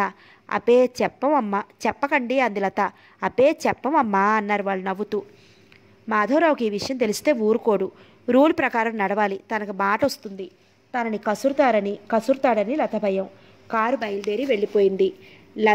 లతని ఇంటి దగ్గర దింపేసి తాను వెళ్ళిపోతాను అంది స్వప్న. కారులో కూర్చున్నాక లత, స్వప్న కడుపు చెక్కలయ్యేటట్లు నవ్వుకున్నారు. తెలివితే అట్లుండాలే కానీ పోయిన వస్తువుని తిరిగి దక్కించుకోవడం ఎంతసేపు? దుర్గాప్రసాద్ గారు కళ్ళ అద్దాలు పెట్టుకుని ఆ వస్తువుని పరీక్షగా చూశారు. ఆ వస్తువే అని నిశ్చయించుకుని స్వప్న తెలివితేటలకి అబ్బురపడ్డారు. అమ్మాయి చాలా గట్టిదే. ఈ అమ్మాయినే కనుక సాగర్కిచ్చి పెళ్లి చేస్తే తన మనవణ్ణి, ఆస్తిని 10 కళ్లతో కాపాడుకుంటుంది. స్వప్నకి సాగర్నే పెళ్లి చేయాలి. ఇద్దరిని పెళ్లికి ఒప్పించాలని గట్టిగా నిశ్చయించుకున్నారు ఆయన. ఆ రోజు జరిగిన సంఘటనతో స్వప్న, అతను ఎడముఖం పెడముఖంగా కూర్చున్నారు. ఎక్కడికో వెళ్ళి ఇంటి తిరిగి వచ్చిన సాగర్ తిన్నగా స్వప్న దగ్గరికి వెళ్ళాడు. ఆమె ఫ్లవర్ వాజ్లో పువ్వులు సత్తుతోంది. సాగర్కి కోపంతో ఒళ్ళు దహించుకుపోతోంది. స్వప్న భుజంపై బలిష్టమైన చెయ్యి పట్టంతో ఉలిక్కిపడి తల తిప్పి చూసింది. అతని ముఖం కోపంతో ఎర్రబడింది. భుజం మీద చేతులు వేసి ఆమెను గిర్రును తన వైపుకు తిప్పుకున్నాడు. అతనికి అభిముఖంగా నిలబడిన స్వప్న ఏం పని అని అన్నట్లు కోపంగా చూసింది. ఆమె భుజంపై చేతులు అలాగే ఉంచి తీక్షణంగా చూస్తూ అన్నాడు, నువ్వు మోహిని ఇంటికి వెళ్ళావా? వెళ్ళాను. ఏం చేస్తారు అన్నట్టు చూసింది. ఎందుకెళ్ళావు? నేను వచ్చినట్లు చెప్పింది కానీ ఎందుకొచ్చానో చెప్పలేదా? హేళనగా అడిగింది. తలతిక్క సమాధానాలు చెప్తే నాకు ఒళ్ళు మండుతుంది. నేను అడిగిన దానికి తిన్నగా సమాధానం చెప్పు. మీరు తిన్నగా అడిగితే నేను తిన్నగానే చెప్తాను తాపీగా అంది. మోహిని ఇంటి నుండి తెచ్చిన వస్తువులు ఎక్కడున్నాయి? తాతగారి గదిలో ఉన్న ఇనప్పెట్లో. వెళ్ళి తీసుకురా ఆజ్ఞాపిస్తున్నట్లుగా అన్నాడు. స్వప్న పిడుగుపాట్లా ఉంది అతని కంఠస్వరం. మీరెంత గట్టిగా అరిచినా ఇక్కడ బెదిరిపోయే వాళ్ళు ఎవ్వరూ లేరు. ఆ వస్తువులు తిరిగి మోహినికి ఇచ్చేయి. ఒకసారి ఇచ్చినవి తిరిగి తీసుకోవడం మర్యాద కాదు. ఫలానా కృష్ణసాగర్ గారు ఆ మోహినికి ఆ వస్తువులు కానుకగా ఇచ్చారు అని అంతా చెప్పుకుంటుంటే మీకు మర్యాద? కంగు తిన్నట్లుగా చూశాడు. అప్రయత్నంగా అతని చేతులు ఆమె భుజాలు వదిలేశాయి. దూరంగా వెళ్ళి కిటికీ దగ్గర నిలబడ్డారు క్రిందకి చూస్తూ. స్వప్న నిర్లక్ష్యంగా చూసింది. ఇద్దరి మధ్య కాసేపు మౌనం రాజ్యం చేసింది. ఉన్నట్లుండి సాగర్ ఇటు తిరుగుతూ అన్నాడు, స్వప్న, ఆ నగలు తెచ్చేసినందుకు మోహిని చాలా బాధపడుతోంది. ఈ ఒక్కసారికి ఆ నగలు ఇచ్చేయి. ఇక ఏ వస్తువులు ఎవరికీ ఇవ్వను కంఠస్వరం తగ్గించి ప్రతిమలాడినట్లుగా అన్నాడు. ఆ వస్తువులు మీ అమ్మగారివట. అవి పోయాయని మీ తాతగారు చాలా కంగారు పడి బెంగ పెట్టుకున్నారు. మీరు తాతగారిని గురించి ఆలోచించకుండా మోహిని బాధపడుతుందని ఆలోచిస్తారేమిటి అంది కోపంగా. కృష్ణసాగరికి ఆమెతో వాదించదలుచుకోలేదు. చెప్పినా వినే రకం కాదు అని తెలుసుకుని అక్కడి నుంచి వెళ్ళిపోయాడు. రోజులు గడుస్తున్నాయి. సాగర్లో మునుపటి ఉత్సాహం లేదు. మేనేజర్ని డబ్బు అడిగితే స్వప్నమ్మ గారి ఇష్టం, వారు ఇమ్మంటే ఇస్తానంటాడు. ఇదేమిటని తాతగారిని అడిగితే స్వప్న చాలా తెలివైన పిల్ల అంటారే తప్ప ఆమెను పిలిచి తనకి ఎంత డబ్బు కావాలో ఇమ్మని చెప్పరు. అతడు తలపట్టు కూర్చున్నాడు. వీలైనంత మటుకు ఇంట్లోనే కూర్చుని సిగరెట్లు కాలుస్తూ చిత్తుగా త్రాగడం, మత్తుగా పడి ఉండటం ఇదే అతని పని. డబ్బు చేతిలో లేదు. పోతే ఏ అమ్మాయి తన మాట వింటుంది? ఎంతసేపు డబ్బు విసురుతుంటేనే స్నేహితులు, అమ్మాయిలు తన చుట్టూ తిరుగుతూ ఉంటారు. అతనికి తెలిసిన నిజం ఏమిటంటే తన దగ్గరకు వచ్చిన అమ్మాయిలంతా డబ్బు కోసం కానీ వాళ్లకు తన పైన నిజమైన ప్రేమ లేదని. మొన్నొకసారి మోహిని ఇంటికి వెడితే ఇంటి దగ్గర లేదని చెప్పించింది. ఇవన్నీ తలుచుకుంటే అతనికి పిచ్చెక్కిపోతున్నట్లుగా ఉంది. అలవాటు పడిన శరీరం, మనసు అక్కడికే లాగుతోంది. చేతిలో డబ్బు లేదు. 4 రోజుల వరకు ఇద్దరూ మాట్లాడుకోలేదు. భోజనం దగ్గర స్వప్నతో మెల్లగా అన్నాడు, నీతో కొద్దిగా మాట్లాడాలి అని. ఆ మాట వింటూనే భోజనం చేస్తున్నదల్లా నిటారుగా కూర్చుంది. నా గదిలోకి రా. స్వప్న మాట్లాడలేదు. అతను భోజనం ముగించి అక్కడి నుంచి వెళ్ళిపోయాడు. అతను పడుకోబోయే ముందు మరోసారి గుమ్మం వైపు చూశాడు. ఇంకా ఆమె రాదని నిర్ధారణ చేసుకుని పడుకోబోతుంటే గుమ్మం వద్ద శబ్దమైతే తల తిప్పి చూశాడు. గుమ్మం వద్ద స్వప్న నిలబడి ఉంది. అతను చటుక్కున మంచం దిగి ఆమె దగ్గరికి వచ్చాడు. స్వప్న, ఈ జీతం సరిపోతుందా? లేకపోతే తాతగారితో చెప్పి ఇంకా జీతం పెంచమంటాను. అతని కంఠం మామూలుగా ఉంది. ఆ మాటలు వింటూనే అర్థం కానట్టు చూసింది. అతని కళ్ళల్లోకి చూస్తూ ఆంతర్యంలోని భావాలు చదవటానికి ప్రయత్నించసాగింది. అమ్మో, ఈ అమ్మాయివి ఎక్స్రే కళ్ళు. హృదయంలో దాగున్న వాటిని ఫోటో తీసేస్తుంది. చాలా జాగ్రత్తగా మాట్లాడాలి అనుకున్న సాగర్ ముఖం మరో పక్కకి తిప్పుకున్నాడు. జీతం సరిపోలేదని నీకు నేను చెప్పానా? సూటిగా ప్రశ్నించింది. అది కాదు స్వప్న, నీకు జీతం సరిపోదు అంటే మరో 100-200 ఎక్కువ ఇచ్చేట్టు చేస్తాను. స్వప్న, నన్ను ఎప్పట్లాగానే స్వేచ్ఛగా తిరగని. నీ తెలివితేటలతో, అధికారంతో నన్ను ఇంటిలో బంధించకు. నీకు జీతం 1000 రూపాయలు కావాలన్నా ఇప్పిస్తాను. స్వప్న అతని వైపు ఉక్రోషంగా చూసింది. నేను డబ్బు కోసం గడ్డి తినేదాన్ని కాదు, ఆ సంగతి గుర్తుంచుకోండి అంటూ గిర్రును తిరిగి అక్కడిచ్చి వెళ్ళిపోయింది. స్వప్న ఇంటికి వచ్చి 5 నెలలు పూర్తయ్యాయి. సాగర్లో చాలా మార్పు వచ్చింది. రాను రాను అతనికి డ్రింక్స్ అలవాటు కూడా తగ్గిపోయింది. దుర్గాప్రసాద్ గారు మేడ మీదకి వెళ్ళకపోయినా హాల్లోకి వచ్చి కూర్చుంటున్నారు. ఆ ఇంట్లో స్వప్న మాటలకి ఎదురు లేదు. ఆమె ఎంతకంటే అంతే. దుర్గాప్రసాద్ గారు ఆమెకు ఆ ఇంట్లో ఉన్న అధికారాలన్నీ ఇచ్చేశారు. ఆఫీస్ విషయాలు ఏవైనా చెప్పవలసి వస్తే ఇప్పుడు తాతగారికే చెప్తోంది. సాగర్ మనసులో పంతం పట్టినట్లుగా అనుకున్నాడు. ఈ స్వప్నని ఇంట్లో నుంచి ఎలాగైనా బయటికి పంపేసి ఆమె గుప్పెట్లో చిక్కుకున్న తన శాంతి సుఖాలు, స్వేచ్ఛ తిరిగి తను దక్కించుకోవాలని నిశ్చయించుకున్నాడు. లత ఇంటికి విశ్వం వెళ్ళాడు. ఏమిటి వాళ్ళ పొద్దున్నే వచ్చావు? ఏదైనా పనుందా అంటూ నవ్వుతూ ప్రశ్నించింది అన్నగారిని. పని ఉండే వచ్చానంటూ సోఫాలో కూర్చుని టేబుల్పై పేపర్ అందుకుంటూ చూడసాగాడు. అయితే ఉండు, టిఫిన్ చేస్తున్నాను, ఇద్దరికీ తీసుకొస్తాను, తీరిగ్గా కూర్చుని మాట్లాడుకుందామంటూ లత లోపలికి వెళ్ళింది. 10 నిమిషాల తర్వాత వేడివేడి ఉప్మా ప్లేట్తో సర్ది ఇద్దరికీ తెచ్చింది. లోపలికి వెళ్ళి 2 కప్పులలో కాఫీ తెచ్చి అక్కడ పెట్టి తను అన్నగారికి ఎదురుగా కుర్చీలో కూర్చుంటూ ఏమిటో ఇప్పుడు చెప్పు అంది లత ఉప్మా స్పూన్తో తింటూ. విశ్వము అప్పుడే చెప్పలేదు. ఉప్మా తింటూ ఎలా చెప్పాలా అని ఆలోచిస్తున్నాడు. స్వప్న పెళ్ళి ఎందుకు చేసుకోలేదు అతను ఉన్నట్లుండి ప్రశ్నించేసరికి లత ఫక్కున నవ్వింది. ఆ విషయం అడగడానికి నువ్వు ఇంత పొద్దుటే వచ్చావా? ఏంటా నవ్వు అడిగిన దానికి సమాధానం చెప్పకుండా అంటూ చెల్లెలి మీద చిరాకు పడ్డాడు. లత మౌనం వహించింది. నీ స్నేహితురాలు పెళ్లి చేసుకోపోవడానికి కారణం ఇంటి పరిస్థితులా, లేక ఎవరినైనా ప్రేమించిందా? ఇంటి పరిస్థితులే. డబ్బు లేకపోవడం, బాధ్యతల మీద పడడం, అదే కారణం. అంతేనా? లత తలూపింది. ఆమె విషయాలు అంత వివరంగా ఎందుకు అడుగుతున్నాడో అర్థం కాలేదు. ఆ బాధ్యతలు తీరిపోయి ఆమెను అర్థం చేసుకున్నాడు వాడు లభిస్తే పెళ్లి చేసుకుంటుందా? ఏమో, చూస్తూ ఆమె ఇంటి పరిస్థితులు నెత్తిన వేసుకోవడానికి ఎవరు ముందుకొస్తారు? సందేహం వెళ్ళిపుచ్చింది. వస్తే పెళ్లికి ఒప్పుకుంటుందా? ఏమో, ఒప్పుకుంటే ఒప్పుకోవచ్చు, చెప్పలేను. లత, నువ్వు నాకు సాయం చెయ్యాలి. ఏమిటి అని అడిగిందే కానీ అతని మనసులో ఉద్దేశం ఆమెకు అవగతమైంది. ఆమెకి అవగతమైంది. స్వప్న మనసులో ఉద్దేశం ఏమిటో కనుక్కొని నన్ను పెళ్లి చేసుకోవడానికి ఇష్టపడుతుందేమో నువ్వు కనుక్కోవాలి. అతను చెప్పబోయేది ముందే ఊహించుకుందేమో. నిజంగానే ఆశ్చర్యపోలేదు. లత, నువ్వు ఒప్పిస్తే ఆమె తప్పకుండా ఒప్పుకుంటుంది. నేను అడిగే కంటే నువ్వు అడిగి తెలుసుకుంటే మంచిదేమో. ఎలా? ఆ అమ్మాయి సాగర్ ఇంట్లో ఉంటోందాయే. అదే నువ్వు ఆలోచించవలసిన విషయం. ఏమిటి? స్వప్న ఆ ఇంట్లో వాళ్ళ దగ్గర సెక్రటరీగా పనిచేస్తోంది.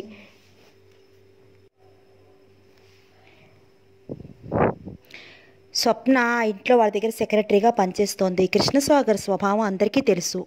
వాళ్ళ గురించి నలుగురు నాలుగు రకాలుగా చెప్పుకోవచ్చు. స్వప్నకు అసలు పెళ్లి చేసుకోవడం ఇష్టం లేదు. అందుకే ఎవరు ఏమనుకున్నా ఆమెకు భయం లేదు. తన వాళ్ళ కోసం ఎన్ని అవమానాలు ఎన్ని బాధలు పట్టడానికైనా సిద్ధంగా ఉంది. ఆ విషయం బాగా ఆలోచించుకో. నిజమే, కానీ ఎందుకో ఆమె అంటే నాకు చాలా ఇష్టం కలిగింది. మనిషి మీద ఇష్టం అంటూ కలిగితే ఎలాంటి సమస్యలైనా ఎదుర్కొని ఎలాంటి బాధ్యతలైనా నెత్తిరి వేసుకోవచ్చు. స్వప్న అంటే నిజంగా అంత ఇష్టపడుతున్నావా? విశ్వం తలూపాడు అవును అన్నట్లు. అయితే నేను చెప్పినట్లు చేయి. సాగర్ ఇంటికి వెళ్ళి ఆమెతో ఎక్కువ చనువు సంపాదించుకో. నువ్వంటే తాను ఏమాత్రం ఇష్టం చూపించినా నేను ఆమెను ఒప్పిస్తాను. లత మాటలకు విశ్వం ముఖం వికసించింది. మర్నాడు విశ్వం సాగర్ ఇంటికి వెళ్ళాడు. అతన్ని చూడగానే సాగర్ ముఖం వికసించినట్లయింది. ఇద్దరూ మేడ మీద గదిలో కూర్చున్నారు. ఈ మధ్య నువ్వెక్కడా కనిపించడం లేదేంట్రా? ఆవిడ గారి పుణ్యమా అని నన్ను ఇంట్లో కట్టిపడేసిందిగా. అతని మాటలకు విశ్వం పకపకమని నవ్వాడు. ఎందుకురా నవ్వుతావు? చిరాగ్గా అడిగాడు సిగరెట్ వెలిగించుకుంటూ. నవ్వకేం చేయమంటావు? సాగర్ మాట్లాడలేదు. ఇంతలో స్వప్న ట్రేతో కాఫీ పట్టుకుని వాళ్ళకు ఇచ్చింది. కప్పు అందుకుంటూ నౌకర్లు ఏమయ్యారు అడిగాడు. ఉన్నారు. నువ్వు తేవడం దేనికి? నేను నౌకర్లతో సమానమేగా. నాకు మీరు జీతం ఇస్తున్నారని మర్చిపోతే ఎలాగా అంటూ చిరునవ్వు నవ్వింది. స్నేహితులిద్దరూ ముఖాముఖాలు చూసుకున్నారు. ఆ మాటలలో ఇంకేదైనా అర్థం ఉందేమోనని. కానీ ఎంత ఆలోచించినా వాళ్ళ బుర్రకి తట్టలేదు. స్వప్న వెళ్ళిపోతుంటే విశ్వం అన్నాడు, కూర్చోండి, వెళ్ళిపోతారే? మీ స్నేహితులిద్దరూ ఏవో రహస్యాలు చెప్పుకుంటుంటే మధ్య నేనెందుకు? రహస్యాలా? ఏమున్నాయి చెప్పుకోవడానికి అంటూ నవ్వాడు విశ్వం. కృష్ణసాగర్ కాఫీ తాగుతూ ఆమె ముఖంలోకి పరిశీలనగా చూడసాగాడు. స్వప్న అతని వైపు ఓరగా చూడటంతో చప్పున చూపులు మరో పక్కకి తిప్పేసుకున్నాడు. అక్కడి నుంచి ఆమె వెళ్ళిపోయిన తర్వాత అయితే నిన్ను ఎక్కడికి కదలకుండా బంధించేసిందన్నమాట.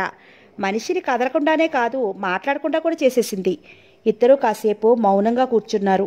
వాళ్ళిద్దరూ ఏ ప్లాన్లో ఉన్నారో తెలుసుకోవడం కోసమే కావాలని వాళ్ళకి కాఫీలు తెచ్చింది స్వప్న.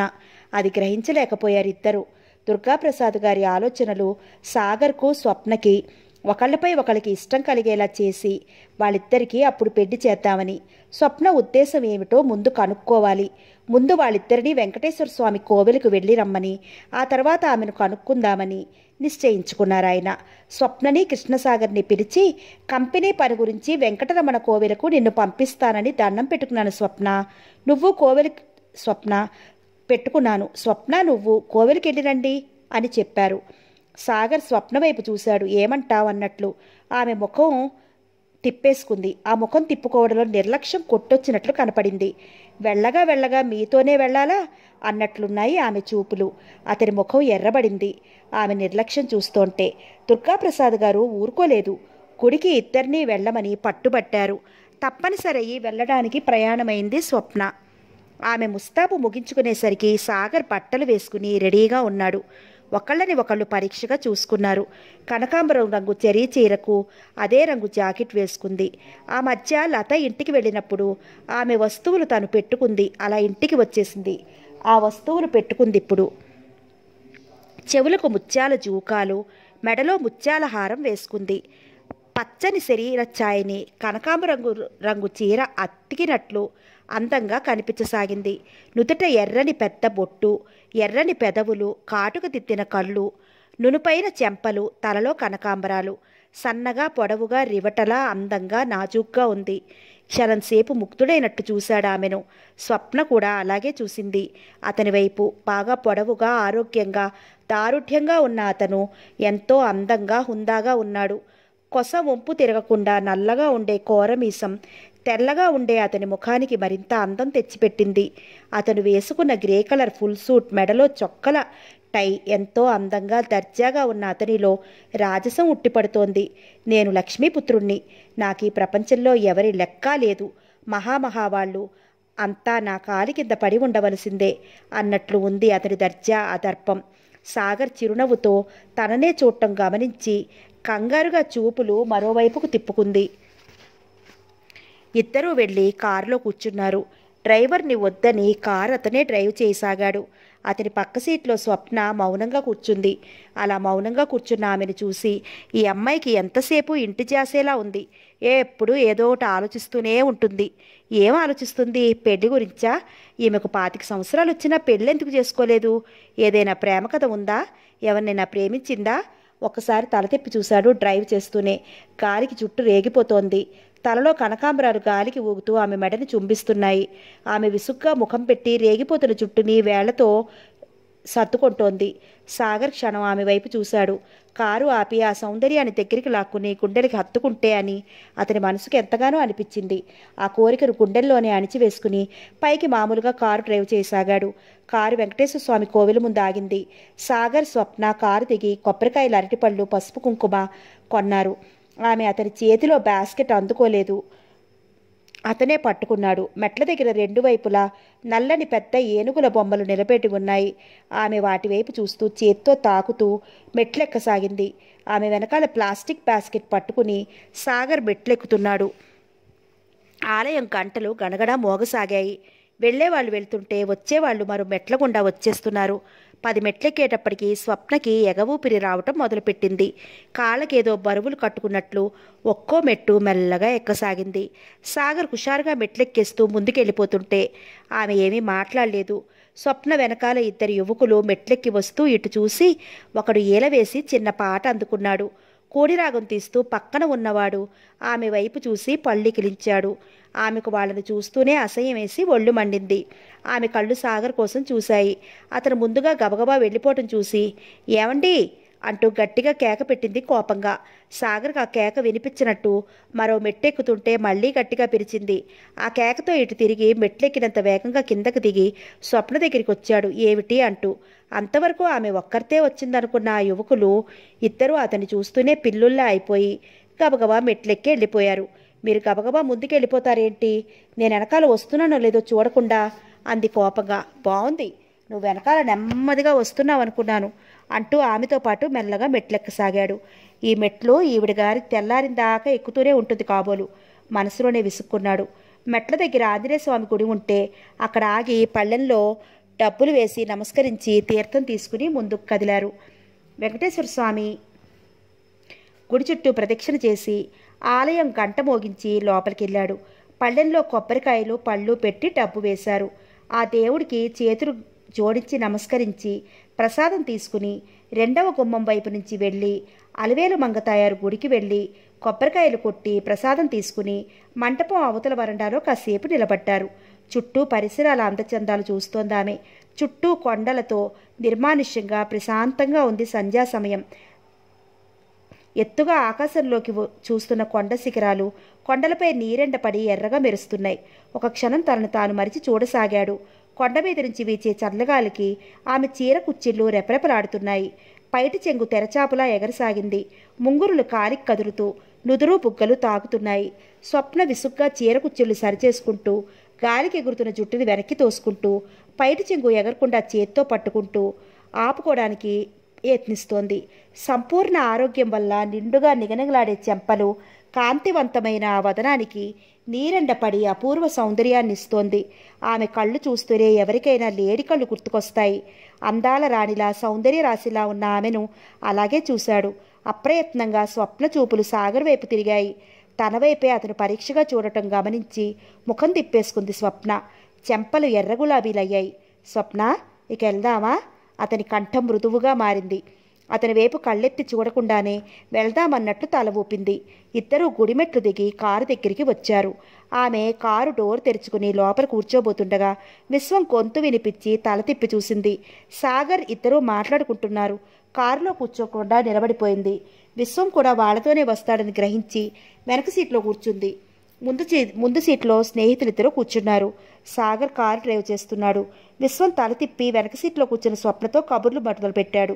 ఆమె వింటూ మధ్య మధ్యన నవ్వుతోంది. ఆమె నవ్వుతుంటే రెప్పవాల్చకుండా చూస్తూ తను కూడా నవ్వసాగాడు విశ్వం. సాగర్కి అతను రావటం, స్వప్నతో మాట్లాడటం నచ్చలేదు. కోపంతో కళ్ళు దహించేస్తుంటే పైకి మామూలుగానే ఉన్నాడు. వాళ్ళిద్దరూ అతని ఉనికిని మర్చిపోయినట్లే మాట్లాడేసుకుంటున్నారు. వాళ్ళ నవ్వులు అతని హృదయాన్ని చీల్చేస్తున్నంత బాధ కలిగింది. ఇంటికి వచ్చిన తర్వాత రాత్రి మంచం మీద పడుకున్నాక కూడా అవే ఆలోచనలతో అతని బుర్ర వేడెక్కిపోయింది. తనకి తానే ప్రశ్నించుకున్నాడు. ఆ అమ్మాయి ఎవరు? తనకి ఏమవుతుంది? విశ్వంతో మాట్లాడితే తనకెందుకు కోపం? ఆమె ఇక్కడ ఉద్యోగం చేస్తోంది. అందుకు తాము జీతం ఇస్తున్నాము. ఆమె ఎవరితో అయినా మాట్లాడచ్చు. ఆమె తనకు నచ్చిన వ్యక్తిని ఎవరిని అయినా పెళ్లి చేసుకోవచ్చు. ఆ విషయంలో అడుగు పెట్టడానికి తనెవరు? అయితే స్వప్న తనకేమీ కాదన్నమాట. ఎవరి దారులు వాళ్ళవి. ఇద్దరి గమ్యం ఒకటి కాదు. ఈ విషయం తను అనుక్షణం గుర్తు చేసుకోవాలి. సాగర్ ఆలోచించుకోసాగాడు. తను ఇన్నాళ్లలాగా జల్సాగా ఖర్చు పెట్టడానికి లేదు. తను ఒక ఖైదీలా అయిపోయాడు. స్వప్న జైలు అధికారిలా ఉంది. ఆమె కూడా తనెందుకు వినాలి? అవును, ఎందుకు వినాలి? సాగర్ మనసు తేలికైనట్లయింది. అతను ఆ రోజు ఉదయం లేస్తూనే మహాహుషారుగా ఉన్నాడు. త్వరగా ముస్తాబయ్యి అద్దం ముందు నిలబడి చేత్తో మరోసారి క్రాఫ్ సర్దుకున్నాడు. స్వప్న అంటూ గట్టిగా పిలిచాడు. ఆ కంఠంలో అధికారం, దర్పం మిళితమై ఉన్నాయి. ఆమెకు ఆ పిలుపులో ఏదో కొత్తదనం కనిపించింది. ఆ పిలుపు మునుపట్లా మామూలుగా లేదు. ఐశ్వర్యవంతులకుండే అహంకారం అంతా ఆ కంఠంలో తొంగి చూసింది. మెల్లగా అతని గదిగుమ్మం వద్దకు వచ్చి పిలిచారు ఎందుకు అన్నట్లు చూసింది. ఆమె చూపులు చురకత్తుల్లా పదురుగా ఉండి అతని హృదయంలో గుర్చుకున్నట్లయింది. సాగర్ అటు చూడకుండా ముఖం మరో వేపు తిప్పుకుంటూ అన్నాడు, నాకు అర్జెంటుగా 10,000 కావాలి. వెళ్ళి వెంటనే తీసుకురా ఆజ్ఞాపిస్తున్నట్లుగా అంది ఆ కంఠం. స్వప్న కళ్ళు విశాలంగా చేసుకుని అట్లే చూసింది. 1 నెల రోజుల నుండి అతను డబ్బు అడగటం మానేశాడు. మేనేజర్ని అడిగితే స్వప్నమ్మ గారిని అడగాలనటం, వెళ్ళి తాతగారితో చెప్తే అవును ఇంటి బాధ్యతంతా స్వప్నకే అప్పగించేశాననటం. అతను ఆ మాటలు వింటూనే తనపై కొద్ది రోజులు మండిపడినా డబ్బు మాత్రం ఎప్పుడూ అడగలేదు. నీకే చెప్తున్నాను, వెళ్ళి డబ్బు తీసుకురా, నేను అర్జెంటుగా వెళ్ళాలి అన్నాడు విసుగ్గా. ఇప్పుడు అంత డబ్బు అవసరం ఏమొచ్చింది? ఏంటా అర్జెంటు? సూటిగా అడిగింది. డబ్బు కావాలని అడుగుతుంటే ఏంటా ప్రశ్నలు? వెళ్ళి డబ్బు తీసుకురా కోపంగా అన్నాడు. ఆమె నిల్చుని చోటు నుంచి కదల్లేదు. ఆ పనేమిటో నాకు చెప్తే ఇస్తాను తొణక్కుండా చెప్పింది. నా డబ్బు నా ఇష్టం వచ్చినట్టు వాడుకుంటాను. అడగటానికి నువ్వెవరు? వెళ్ళి డబ్బు తీసుకురా. అంత డబ్బు నా దగ్గర లేదు. మేనేజర్ గారు పనుండి వెళ్ళారు. ఆయన వచ్చిన తర్వాత అడిగి తీసుకుంటాను. మీరు ఎక్కడుంటారో చెప్తే నౌకరు చేత పంపిస్తాను అంది కోపాన్ని, అవమానాన్ని దిగమింగుతూ. ఒక్క క్షణం మొహంలోకి చూశాడు. నీ మాటలు నమ్మమంటావా అన్నట్లు. స్వప్న ముఖం తిప్పుకుంది. నమ్మితే నమ్మండి, లేకపోతే లేదు అన్నట్టు. సరే, నేను రెస్ట్ హౌస్లో ఉంటాను. యాదగిరి చేత పంపించు. స్వప్న మాట్లాడలేదు. ఏం మాట్లాడవు? పంపిస్తావా లేదా కోపంగా అన్నాడు. డబ్బు పంపిస్తాను అని చెప్పాను. అన్నమాట నేనెప్పుడూ తప్పను. క్షణం చూసి తప్పకుండా పంపిస్తుంది అని నిర్ధారణ చేసుకుని కారులో వెళ్ళిపోయాడు. 1 గంట తర్వాత యాదగిరి ఓ కవర్ ఇచ్చి రెస్ట్ హౌస్కి వెళ్ళి యాదగిరిని ఓ కవర్ ఇచ్చి రెస్ట్ హౌస్కి వెళ్ళి బాబుగారికి ఇచ్చికి రమ్మని చెప్పింది. యాదగిరిని చూస్తూనే సాగర్ కళ్ళల్లో కాంతి వచ్చింది. డబ్బు పంపిస్తుందా లేదా అన్న ఆలోచనతో ఎన్ని సిగరెట్లు కాల్చాడో లెక్కే లేదు. ఆ బాటిల్ సగానికి పైగా ఖాళీ చేసేశాడు కూడా. జగ్గుకి కబురు చేశాడు ఓ అందమైన అమ్మాయిని ఈ రెస్ట్ హౌస్కి పంపించమని. అతని కబురు వింటూనే జగ్గుకి చాలా సంతోషమైంది. చాలా రోజులకు కబురు చేశాడు. ఎంత అడిగితే అంత లెక్క చేసుకోకుండా ఇచ్చేస్తాడు. అది వాడి సంతోషం. అలాగే 1 గంటలో తీసుకొస్తానని చెప్పాడు. జగ్గు ఇంకా రాలేదు. యాదగిరికి అతనికి ఓ కవర్ ఇచ్చి వెళ్ళిపోయాడు. ఆ కవరు విజయగర్వంతో అందుకున్నాడు. ఇక జగ్గు కోసం ఎదురు చూస్తుంది అతని మనసు. అప్రయత్నంగా కవర్ చించి చూశాడు. ఒక ఉత్తరం 10 రూపాయల నోటు ఉంది. అతనికి ముచ్చెమట్లు పోసినట్టు అయింది. ఉత్తరం చదివాడు. పెద్ద కాగితం మీద 2 వాక్యాలు రాసున్నాయి. నేను మాట తప్పను, డబ్బు పంపిస్తాను అని చెప్పాను, పంపించాను. ఒళ్ళు తెలియని కోపంతో ఉత్తరం ముక్కలు ముక్కలు చేసి పారేశాడు. టీపాయ్ మీద ఉన్న 10 రూపాయల నోటు అతన్ని చూసి ఫక్కున నవ్వినట్లయింది. పిచ్చి కోపంతో ఎగిరిపోతున్న నోటుని 2 చేతులతో గబాలను పట్టుకున్నాడు.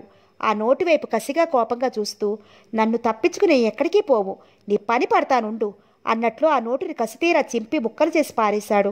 లోపలే మండిపోయాడు. తన ఖర్చులకి ముష్టి 10 రూపాయలు భద్రంగా కవర్లో పెట్టి పంపిస్తుందా? ఎంత ధైర్యం! ఇంతవరకు ఏ అమ్మాయి కూడా ఇంత ధైర్యంగా దర్జాగా నిలబడలేదు. ఆమె చేసే ప్రతి చేష్ట కూడా తనకో సవాలయ్యింది. ఇంటిని అధికారాన్ని కొంగు ముడేసుకుని మహారాణిలా కూర్చుంది. ఆమెను ఆ స్థానం నుండి తప్పించడం తనకు సాధ్యమా? ఆడదానికి ఎన్ని తెలివితేటలు! భగవంతుడు ఈ విషయంలో పక్షపాతమే చూపించాడు. స్త్రీ పురుషులను ఇద్దరినీ సమానంగా సృష్టించిన ఆ దేవుడు అందాన్ని తెలివిని స్త్రీకే ధారపోశాడు. అందుకే స్త్రీలకు అంత గర్వమేమో. జగ్గు వచ్చే టైం అవుతోంది. ఎప్పుడు లేనిది అతను మొదటిసారిగా ఉలిక్కిపడ్డాడు. సిగ్గుపడ్డాడు కూడా. దర్జాగా ఖర్చు చేయడానికి చేతిలో డబ్బులు లేవు. బ్యాంకులో తన పేరును ఉన్న డబ్బు స్వప్న ఆ ఇంటికి వచ్చిన తర్వాత డబ్బు దేనికో అర్జెంటుగా కావాలని డబ్బంతా తెప్పించేశారు తాతగారు. నీకెంత ఎప్పుడు కావలిస్తే అంత మేనేజర్ని అడిగి తీసుకోమన్నారు. తను నిజమని నమ్మి బ్యాంకులో తన పేరును ఏమీ లేకుండా చేసుకున్నాడు. తను ఎంత ఖర్చు చేసినా అంత డబ్బు ఏం చేశావని తాతగారు ఏనాడు తనని అడగలేదు. అటువంటిది ఈ స్వప్నకు తను ప్రతి పైసా లెక్క చెప్పాలా? తన డబ్బు మీద తనకి అధికారం లేదా? అంతా ఆమె ఇష్టమేనా? అసలు ఆమె ఎవరు? వచ్చిన అమ్మాయిని తీసుకుపోమ్మంటే జగ్గు ఆ అమ్మాయి ఏమనుకుంటారు? తన చేతిలో డబ్బు లేదని తెలిస్తే సిక్కు కాదు? వెంటనే కారు దగ్గరికి వచ్చాడు. తోటవాళ్ళని పిలిచి తన కోసం ఎవరైనా వస్తే అర్జెంట్ పనుందని వెళ్ళిపోయారని తిరిగి వెళ్ళిపోమని చెప్పు. తోటవారి తల ఊపాడు. సాగర్ కారులో ఇంటికి వెళ్ళిపోయాడు. ఆ రాత్రి పడుకున్నాక కూడా స్వప్న మాటలే చెవుల్లో మారుమోగుతున్నాయి. 10 రూపాయలు పంపిస్తావా అని కోపంతో కేకలేస్తే, ముందు మీరు 10 రూపాయలు సంపాదించడం నేర్చుకుని 10,000 కాదు 10 లక్షలు ఖర్చు చేయండి. అప్పుడు మీకు డబ్బు విలువేమిటో తెలుస్తుంది అంది తాపీగా. ఆ మాటే తాతగారితో చెప్తే ఆమె ఎవరు నన్ను అడగటానికి అంటే స్వప్న మాటల్లో ఎంతో నిజం ఉంది. చిన్నపిల్ల అయినా తెలివిగా చెప్పింది. ఇక ఆమె ఎవరు అన్నది కొద్ది రోజులు పోయాక నీకు అర్థమవుతుంది అని అన్నారు. సాగర్కి ఇది చాలా అవమానంగా ఉండి దెబ్బకు దెబ్బ తీయాలని నిశ్చయించుకున్నాడు. సమయం కోసం చూస్తున్నాడు. ఆ రోజు సాయంత్రం దుర్గాప్రసాద్ గారికి మందిస్తుంటే ఆయన అన్నారు, సాగర్ స్నేహితుడి పెళ్ళి అట రాత్రికి. స్వప్న విని ఊరుకుంది. సాగర్ వెళ్తాడట కదా? ఆ మాటకు సమాధానం చెప్పకుండా ముందు మీరు మందు తీసుకోండి అంది. ఆయన మందు తాగి మెల్లగా చెప్పారు, చూడమ్మా, పెళ్లికి నిన్ను తనతో కూడా తీసుకెళ్తానంటున్నాడు. ఇద్దరూ కలిసి వెళ్ళండి అంటూ. స్వప్న తలదిచ్చుకుంది. ఏమీ మాట్లాడలేదు. అబ్బాయితో నిన్ను వెళ్ళమంటున్నాడని వేరే విధంగా అనుకోకు. నీతో ఆ విషయాలన్నీ వివరంగా తర్వాత మాట్లాడతాను. ఈయనతో ఎలా చెప్పటం? రాత్రివేళ అతనితో ఒంటరిగా వెళ్ళను అని. ఏమంటుంది మీ సెక్రటరీ? గదిలోకి వస్తూ నవ్వుతూ ప్రశ్నించాడు సాగర్. ఆమె నా సెక్రటరీయే కాదు, ఇక నుంచి నా మనవరాలు కూడా సగర్వంగా చెప్పాడు. నా మాట ఎప్పుడు కాదనదు అని. అయితే ఆమె నాతో వస్తోందా? మరొకసారి అడిగాడు. స్వప్న ఎటూ చెప్పలేక సందిగ్ధంలో పడింది. ఆమె బదులు సాగరే చెప్పాడు, వస్తుంది రండి, మీ మాటకు ఎదురు చెప్పదుగా నవ్వాడు. దుర్గాప్రసాద్ గారు సంతృప్తిగా చూశారు. స్వప్న అక్కడి నుంచి వెళ్ళిపోయింది. పెళ్లికి వాళ్ళెవరో వచ్చి పిలిచిన మాట నిజమే, కానీ ఆ రాత్రి వేళ అతనితో ఒంటరిగా ఎలా వెళ్ళటం? అతన్ని నమ్మటం ఎలా? తనని పెళ్లికి తీసుకెళ్తాడో రెస్ట్ హౌస్కే తీసుకెళ్తాడో ఎవరు చెప్పగలరు? అతనితో చెప్పేసింది, నేను రాను. అతని కనుబొమ్మలు ఆశ్చర్యంగా పైకి లేచాయి. రావు? నిన్ను కూడా తీసుకెళ్తానని తాతగారికి కూడా చెప్పాను. ఏమైనా సరే నేను రానంటే రాను, మొండిగా సమాధానం చెప్పింది. రాకపోతే నేను ఊరుకుంటానా? బలవంతంగా లాక్కెళ్తాను. మీ దగ్గర ఉద్యోగం చేస్తున్నానని హద్దు మీరి ప్రవర్తిస్తే మర్యాద దక్కదు. జాగ్రత్త. ఇక నుండి మీతో నేను ఎక్కడికి రాను. నన్ను బలవంతంగా ఎవరూ ఎక్కడికి తీసుకెళ్లలేరు అంది కోపంగా. అతను గట్టిగా నవ్వేశాడు. నువ్వు నిజంగా సత్యభావమే సుమా. ఈ కృష్ణుడి మీద అస్తమానం అలకేనా అంటూ ఆమె చేయి పట్టుకున్నాడు. ఏమిటది అంటూ మండిపడింది. ఆ మాత్రం తెలీదు? నీ మీద పిచ్చి ప్రేమ అని అంటూ ఆమె అరచేయి పెదవులు కానించుకున్నాడు. స్వప్న విదిలించి కొట్టబోయింది. ఆమెకు సాధ్యం కాలేదు. ఆ చేతిని అతను మరింత గట్టిగా పట్టుకున్నాడు. ఆమె స్పర్శ అతని నరాల్లోకి పాకి శరీరమంతా అమృతవాహిని ప్రవహించసాగింది. కృష్ణసాగర్ క్షణంసేపు ఆమె కళ్ళల్లోకి మంత్రముగ్ధుల్లా చూశాడు. అతని మనసులో మధురమైన ఊహలు పరంపరగా అతని చుట్టేసి క్షణంసేపు అతని ఉక్కిరిబిక్కిరి చేశాయి. చెయ్యి పట్టి దగ్గరికి లాక్కుని గుండెకు చేర్చుకోవాలన్న కోరిక బలవంతంగా గుండెల్లో దాచుకుని ఆమె చెయ్యి వదిలేశాడు. స్వప్న అక్కడి నుంచి రుసరుసలాడుతూ వెళ్ళిపోయింది. సాగర్ అంతరాత్మ ఒక్కసారి ఫక్కున నవ్వినట్లయింది. ఆమె అందచందాలు చూసి మీ మనసు వశం తప్పుతుంది. ఇక ఆమె మీద నువ్వు దెబ్బతీయలేవు. ఆమె చేతిలో నువ్వు ఓడిపోవలసిందే అని. సాగర్ ముఖం గంభీరంగా మారిపోయింది. లేదు, ఆమె అందం చూసి తన మనసు వశం తప్పటం లేదు. దెబ్బకు దెబ్బ తీస్తాను, మర్చిపోలేదు అనుకున్నాడు. రాత్రి భోజనాల దగ్గర మరోసారి ఆమెను గుర్తు చేసుకున్నాడు. పెళ్లికి వెళ్ళాలి అని గుర్తు చేశాడు. ఆమె మాట్లాడకపోవడం చూసి నీకే చెప్తున్నాను అన్నాడు గట్టిగా. వినిపించింది. నా జన్మ ధన్యమైంది. ఒక్కసారి అతని వైపు చిర్రును చూసింది. ఇష్టం లేకపోయినా దుర్గాప్రసాద్ బలవంతం మీద పెళ్లికి వెళ్ళటానికి ముస్తాబైంది స్వప్న. అతడు ఏవైనా పిచ్చి పిచ్చి వేషాలు వేస్తే తను అంటే ఏమిటో తెలుసుకుంటాడని మనసులో ఒక నిశ్చయానికి వచ్చి మొండి ధైర్యం తెచ్చుకుంది. స్వప్న ఖరీదైన పట్టుచీర కట్టుకుని వస్తువులు పెట్టుకుంది. కృష్ణసాగర్ కూడా తయారయ్యాడు. టైం అవుతుంటే ఇక వెళదామా అన్నట్లు చూసింది స్వప్న అతని వైపు. అతను ఒక్కసారి గట్టిగా నవ్వాడు. ఆ నవ్వు తనని గేలి చేస్తున్నట్లుగా అయ్యి త్రుళ్ళిపడినట్టు చూసింది. నువ్వు నాతో వస్తావా? సూటిగా అడుగుతూ మళ్ళీ నవ్వాడు. ఆమె అయోమయంగా చూసింది అతని వైపు. నిన్ను నా వెంట 10 మంది మధ్యకు తీసుకెళ్తానని అనుకున్నావా? నువ్వెవరు? ఈ ఇంట్లో నీ స్థానం ఏమిటో ఒక్కసారి గుర్తు చేసుకో. నా కూడా నిన్ను తీసుకెళ్తే ఎంతో, మంగమ్మను వెంట పెట్టుకెళ్ళినా అంతే. ఇప్పుడు తెలిసిందా ఈ ఇంట్లో నువ్వెవరో అంటూ నవ్వాడు. ఆమెకు అతని మాటలు వింటూనే మనసు దెబ్బతిన్న పక్షిలా గిలగిలా కొట్టుకుంది. బాధ పైకి ప్రస్ఫుటం కాకుండా నిగ్రహించుకోవడానికి ఎంతో శక్తి, ఓర్పు, సహనం కూడదీసుకోవలసి వచ్చింది. ఆమె ముఖం అవమాన భారంతో భూమిలోనికి కృంగిపోయింది. సాగర్ హుషారుగా ఈల వేసుకుంటూ వెళ్ళిపోయాడు. పెళ్లికి వెళదామని అంతకుముందే స్వప్నకి చెప్పడంతో గేట్లు ముయ్యలేదు. డ్రైవర్ వెళ్ళిపోకుండా ఉన్నాడు. సాగర్ వెళుతుంటే గేట్లు ముయించేద్దామన్నంత ఉక్రోషం వచ్చింది. తన కోపానికి ఇది సమయం కాదు. ముళ్ళుని ముళ్ళుతోనే తీయాలని నిశ్చయించుకుంది. గదిలోకి వెళ్ళి తలుపులు మూసుకుని పడుకుంది. ఈ అవమానం భరించలేనిదిగా ఉంది. తను రాను అంటున్నా బలవంతంగా పెళ్లికి బయలుదేరి తీశాడు. అతను ఏమీ ఆలోచించుకున్నాడో అనుకుంది. ఇలా చేస్తాడనుకోలేదు. ఎంత అవమానించాడు. మంగమ్మెంతో తను అంతేనా? కళ్ళనీళ్లు జలజల రాలిపడ్డాయి. తల బద్దలు కొట్టుకుని చావాలనిపించింది. ఏమిటి చేయడం? అవమానంతో ఆమె మనసు దహించుకుపోతోంది. ఆమె మనసు ఉపాయాల కోసం వెతుక్కుంటోంది. ఓటమిని ఎప్పుడూ అంగీకరించకూడదు. పంతం పట్టుదల ఉంటే గెలుపు సాధ్యం కానిది అంటూ ఏదీ లేదు. స్వప్న బుర్ర చురుగ్గా పరిగెడుతున్నదల్లా కళ్ళెం వేసినట్లు టక్కున ఆగింది. బుర్రలో మెరుపు పెరిసింది. ఆమె వదనం దీప్తిమంతమైంది. ఆ విషయమే తర్జన పర్జన లేకుండా తనలో తానే బాగా ఆలోచించుకుని తృప్తిగా నిట్టూర్చింది.